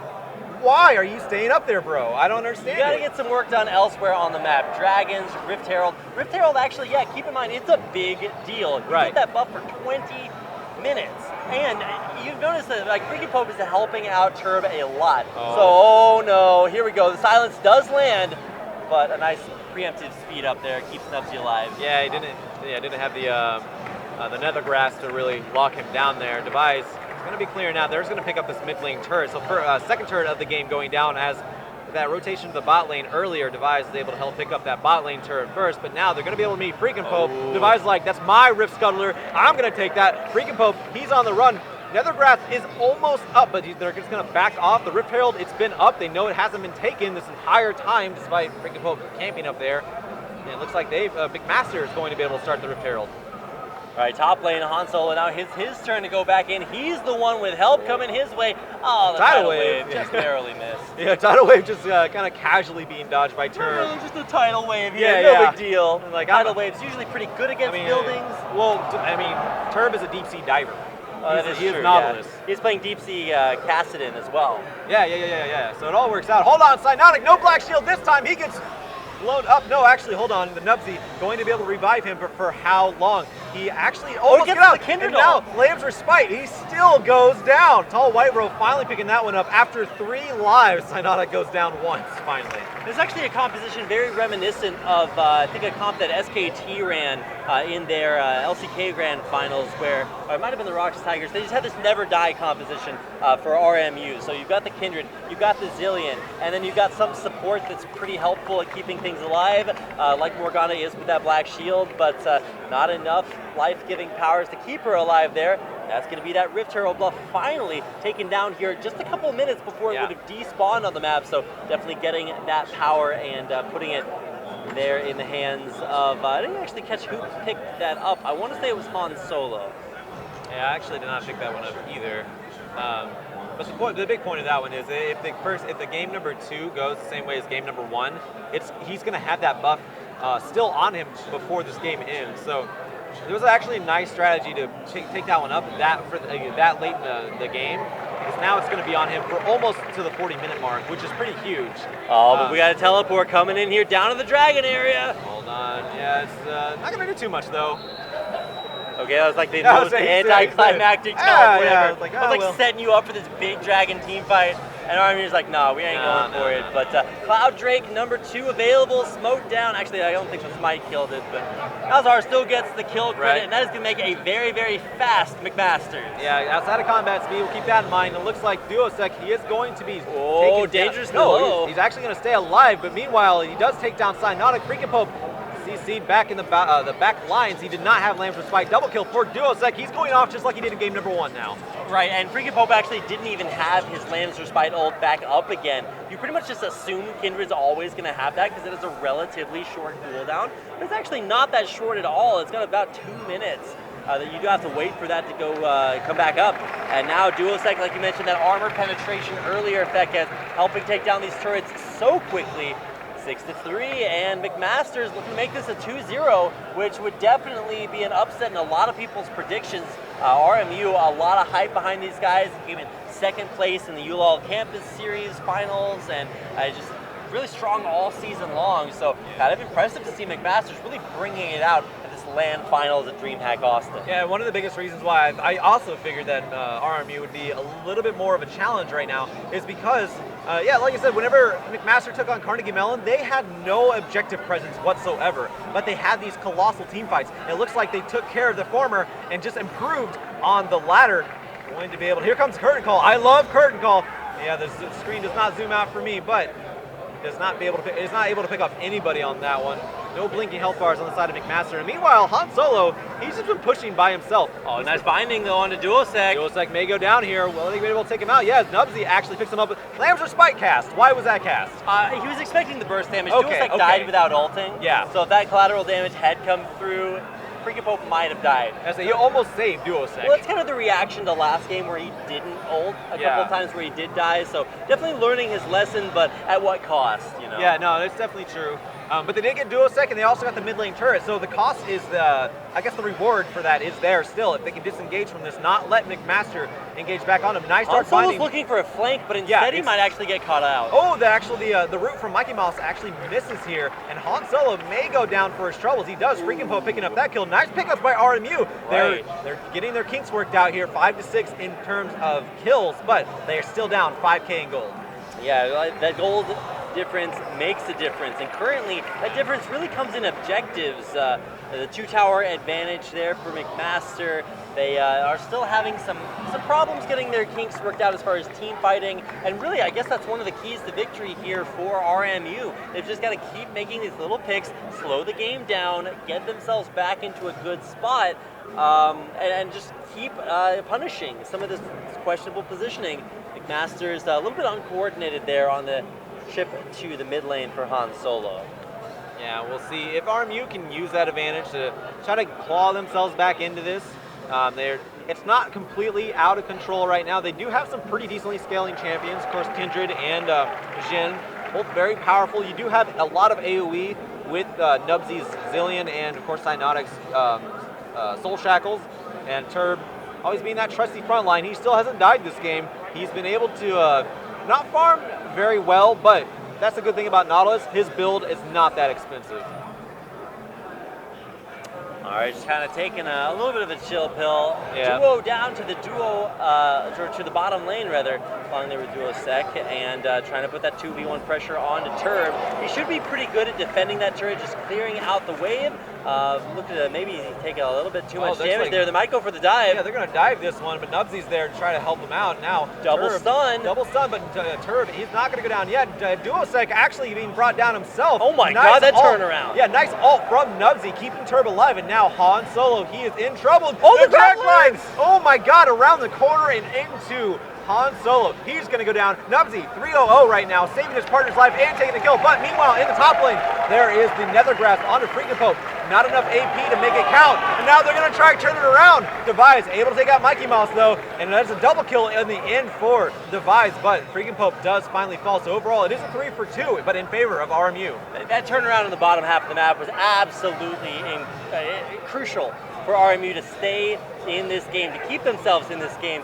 Perfectly positioned there by Nubsy. He instantly teleports all the way up to the top half of the map and is back to making plays there. Nubsy has really been the carry for his team so far. Game 1, he had the most damage dealt amongst the rest of the 9 players in the game. This time around, he's making these plays. 4-0 performance from him. He is not letting his team go down without a fight.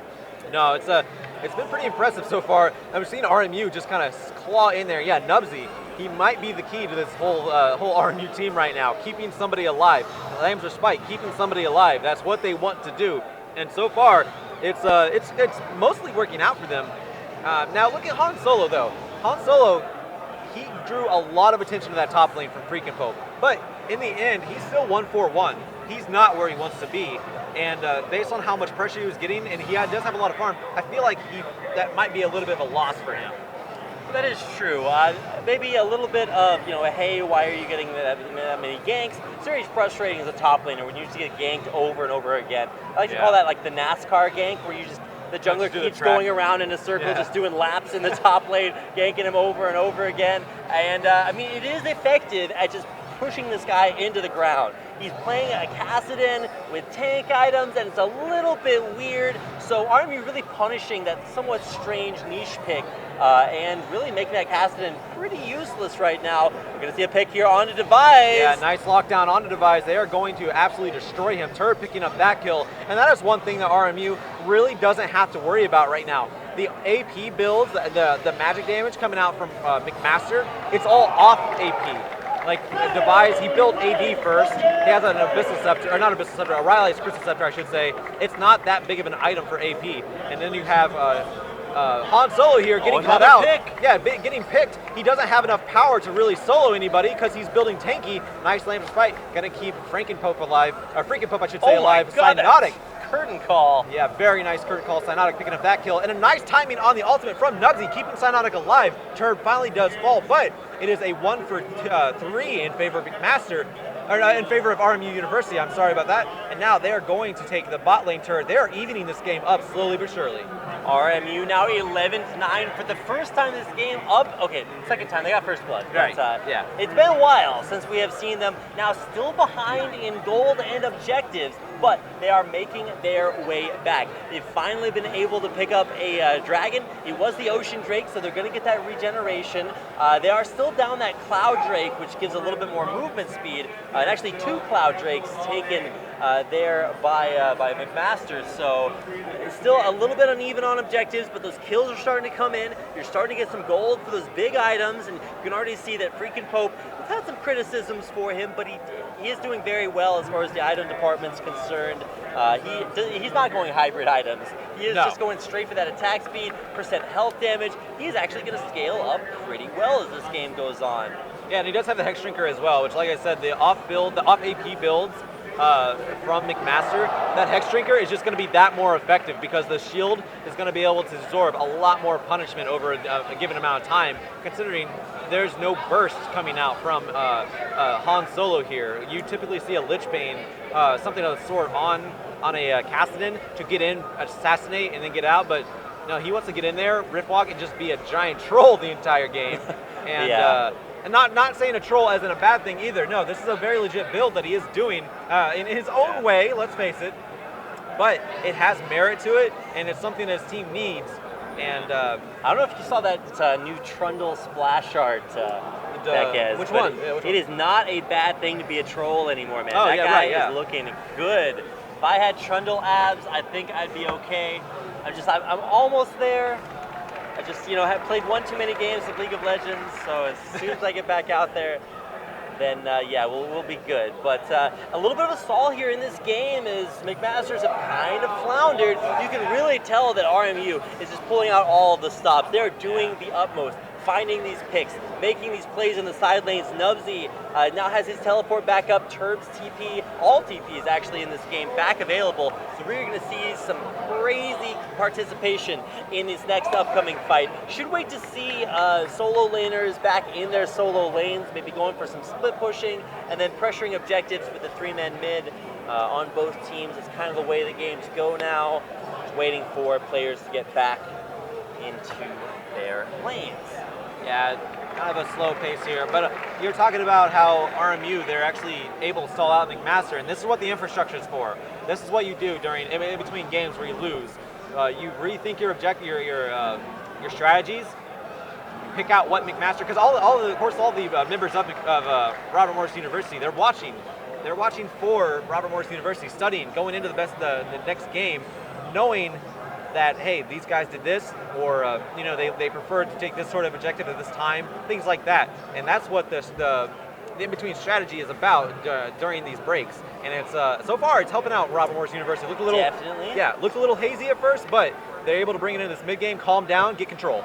Well, we are coming into, maybe not mid-game, but late game here, 30 minutes in. Yeah. Let's talk about some big item power spikes here for RMU. They have a Zhonya's Hourglass built on their Morgana. Now, much better for support players to build. It gives you CDR as well as just being more, or being cheaper, and you still get that activated item, or that activation that is so important for Morgana to have. You position yourself in the middle of the team fight, ult, Zhonya's, and you're good. Another big item completed is the Seraph's Embrace on that mid lane Zillion, so gonna pump up the power there as well. The catch on the freaking Pope, but that damage is just not there. Malzahar. Not in the black shield. Triple stun there from Zillion, Now, and double TP's coming in. Yeah, hold on, there's Lamb's Respite being thrown down. Turb in the front line as well. They're gonna try to, they actually knocked up 2 members. Device going down. Tall White Bro, he's caught. Turb, he's almost down. Curtain call time, and it's able to take out Tall White Bro.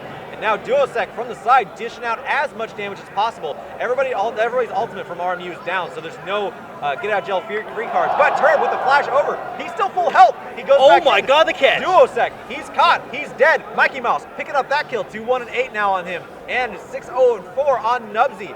RMU, they're outplaying these team fights with these constant revives. Absolutely beautiful, and great plays on both sides there. Duosec actually saved Han Solo's life by dishing out so much damage to Mickey Mouse that he was forced to cancel the last few shots of his curtain call, which would have killed Han Solo. Beautiful shots there, man. The aim is just, you could take these guys downstairs to the Counter-Strike finals, and they do great with Jhin performances like that. You've had bindings hit all game long by Cyanotic, and this is going to be Baron buff not stolen away. I was getting my hopes up for it. You always hope for it, only just so you can yell like a Korean We're like caster. the team's worst enemy. We literally want the worst things to happen to them so that it's most exciting for us to watch. But great job there by RMU to secure that Baron buff.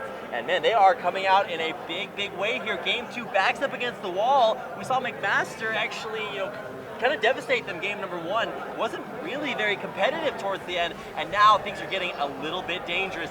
Still not a gold lead, but McMaster are coming back in objectives. Yeah, and it looks like they are going to try to get this dragon. Yeah, hold on, no, Device actually did get that dragon, so that is the dragon. Hold on, freaking Pope, he's locked down, no Lambs or Spike to cast. This actually might be McMaster. They take out Cyanotic. Turb, he's in trouble. He goes down. Tall White Bro, double kill.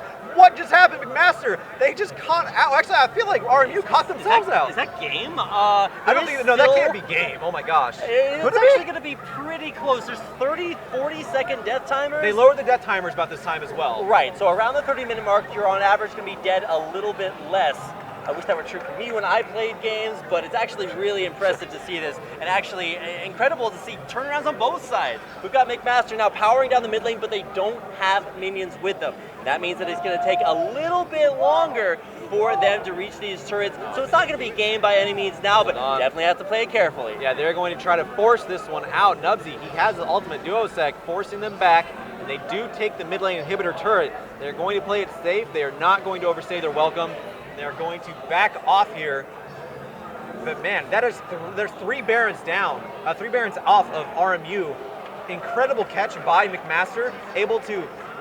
They see it. They have a loaded gun. They pulled the trigger immediately when they saw it. No hesitation on that one. Very nice play by McMaster on that. You gotta know, there's that one friend that you're like, hey, come watch League of Legends with me, and he's like, I don't want to watch collegiate games because this isn't even fun. But look at these games, man. They're sick. We've got teams going back and forth, finding picks, making plays, and I don't know, my games don't look like this. It's usually, lots of feeding there, so it's always nice to watch guys who definitely know what they're doing. These guys literally on RMU, they get paid to go to college in one of the best esports programs out there. We're going to see Maryville University play a little bit later on, kind of the same situation there. And collegiate esports, man, it's getting bigger every day. So if you guys are going to school, if you guys are good at League of Legends, you want to get your friends together and play for fun, check out CSL.com or CStarleague.com, and you guys can be here too. There's not a big barrier of entry. You literally just have to sign up, and we're having a LAN finals at Dreamhack, guys. I don't care. These could be like the kindergarten, elementary League of Legends final, and it would still be sick to be at Dreamhack. Yeah, it's still awesome. Yeah. I mean, thankfully Azu stepped in and was like, hey, let's get this going. Let's have a booth set up. We'll have your guys' final here. Azu's got us down here, got the players down here. I mean, so it's a nice vacation. I mean, yeah, and it's not just League of Legends. Of course, I do love League of Legends, obviously, but of course, Starleague, they also have CSGO, Hearthstone, StarCraft, Dota, and probably more in the coming future. I mean, we'll always try to get bigger every year. It's just great to see such amazing collegiate players down here playing for, I think, upwards of $11,000 being given away in scholarships to these teams. $7,000 for the first place prize. Both of these teams are playing for it. This is just our first semifinals, Fekez. We've got Maryville versus Waterloo coming up next, and then the grand finals immediately after that. Man, Cyanotic, he's had great dark bindings all game long. He misses that single one on a Han Solo, and that could have not necessarily ended the game, but would have made it a lot closer. I mean, that would have been huge because Han Solo now has the Guardian Angels. So he's going to be able to get in there and revive just like his opponents are doing. And that's what's really throwing everyone off, is that there's so many resets on RMU right now. Between Nubsy, between Freaking Pope. Look at where Han Solo is. He's just he's chilling. Yeah. He's in the enemy jungle by himself there, and got to keep an eye on him though. When Expeke did this, it was a little bit of a different situation. This time around, Han Solo, a little bit of a rough spot. And look at these items for Han Solo. This is a little wacky too. We've got Guardian Angel mixed in there on a Kassadin, so he's really trying to never die. Lots of mana there from that Iceborne Gauntlet, but I definitely did not expect this. I almost promise you RMU didn't expect this. See how this 1v1 goes. Yeah, this is going to be a true 1v1, but they're both so tanky, I don't think anything is going to happen. Yeah, but hold on, there's a catch in the mid lane. Freaking Pope, he hops out. There is the ace in the hole coming out. Cyanotic absorbs that one. Device, he's going in. He flashed in for that. He doesn't have his Nether Grasp up anymore. Now Duosec trying to get in there as well. He takes down Freaking Pope. Lamb's Respite was not up. Big collateral damage. Able to pick that one up. That's what Han Solo was doing, keeping Turb under control, because I believe you can actually cancel the teleport with his Q because it's a channel. You can. That is absolutely huge correct. Play by Han Solo. Very nice by McMaster. Kept Turb from coming into that fight. Nice catch there. And this is almost certainly going to be at least an inhibitor. Now devising a little bit of a rough spot, as Zonius is not going to keep him alive much longer. It's Nubsy going godlike, keeping RMU in the game. Yeah, but the inhibitor does go down, and now Han Solo, he is in there. Turb, he falls, and so does Cyanotic. Nubsy, the only one left alive. McMaster, hold on, they could actually finish this. Tall White Bro, he has so much power. The minions are not there, so only one base turret going to die, or only one Nexus turret going to die, but are they going to go for it? Oh, double stun! Nubsy's going to win the game! Onto Duosec, and Jana Mechanics, he goes down. Jana Mechanics has an Archangel Staff, a Seraph's Embrace. Let's point that out. Trying to take out the turret. That is going to be huge for RMU trying to come back into this one. Jana Mechanics is pivotal to this team to CC and keep everyone alive. Okay, I said Nubsy was going to win the game. What I meant was he's going to keep his team from losing the game there, and he did. One Nexus turret survived, and RMU, man. These guys are not giving up without a fight. They're trying over and over again to find these picks, to make this happen. Some cheers in the background. Super happy people seeing super happy things.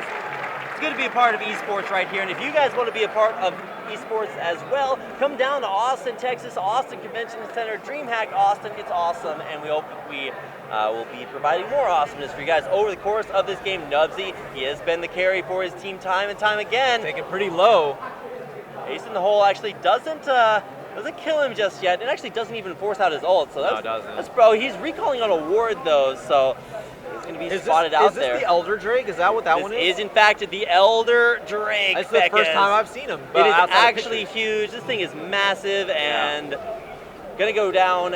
Devise will take that away for McMaster. And that's essentially like the 5th Dragon, and now this is the time to fight for McMaster. Do a second though, he gets chunked, he gets taken down, but so does Cyanotic. And now Freakin' Pope popping the Lamb's Respite, keeping Mikey Mouse alive. Devise, he may go down as well, but no, Tall White Bro, he wasn't touched. Han Solo, he's here. He's going to try to get an ace. They actually ace him. McMaster, they ace RMU. They're going to teleport to the in. base. The Nexus turret actually just went down. McMaster, they're going to eliminate RMU. They go on to the finals. Yeah, 50-second death timers. This Nexus has no hope. GG's coming out in chat, and what an incredible performance, Beckes. 2-0, McMaster University advance over a team that a lot of people predicted as favorites. McMaster advanced 21-18 in one of the hardest fought semifinal matches I've ever seen. Man, that was incredible. Back and forth on that second game. The first game was a pretty big stomp by McMaster, but credit to RMU. They came back. They still got kind of stomped in the first half of the second game. But the thing is that they were able to adapt, come back. But man, it just came to that point where one team fight was it, and that's McMaster pulled the trigger on that. That's that late game, 38-50, the final time there on that game. And I just can't say enough for both of these teams. You can tell they both really had very well thought out strategies. For McMaster, the whole never die kind of idea. They had a lot of great picks made possible by their support Cyanotic, and that's what really kept them in the game. Not to mention, let's point out, the only time that Nubsy died was defending the final push into the base. So that guy put up a godlike performance, 8-0, before finally dying at the very end. Great, incredible plays by their entire team there at the end. A little bit shaky there by Freakin' Pope on some of his ultimates in game 1. He did better. Yeah, he definitely came back in game 2, and nothing but congratulations to RMU. But even bigger congratulations on the other side, McMaster University. These guys aren't out here wearing like fancy uniforms or anything else. They just have their little book of plays and a whole lot of talent. They revamped the roster, got in a brand new mid laner here for this tournament finals here at Dreamhack, and they're going on to the grand finals. Yeah, going to compete for that 11,000 prize pool. So huge props to them. Able to come back after, like I said, kind of a hazy. Looks like RMU. I thought they were going to be tilting McMaster for a second. I definitely thought, and then you had to come back from losing that game 2. Yeah, maybe that's a little bit scarier, but no, man, 2-0 victory. That's going to be the end of our first semifinals for the day. So before we actually head back out, we do want to take a look a little bit at some of the other schools participating in our grand finals here at Dreamhack.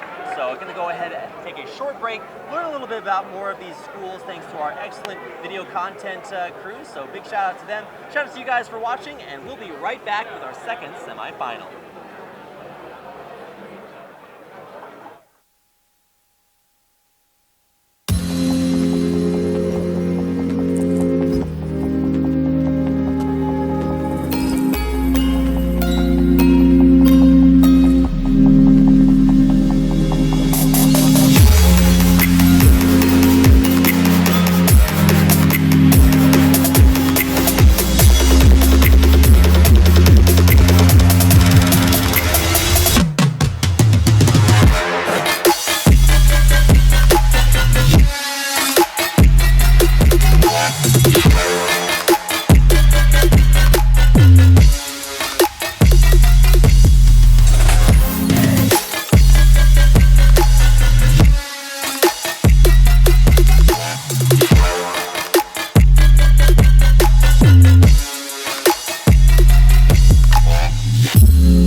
absolutely incredible.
Ken Mattingly left the confines of the command module cabin, 173,000 miles from Earth.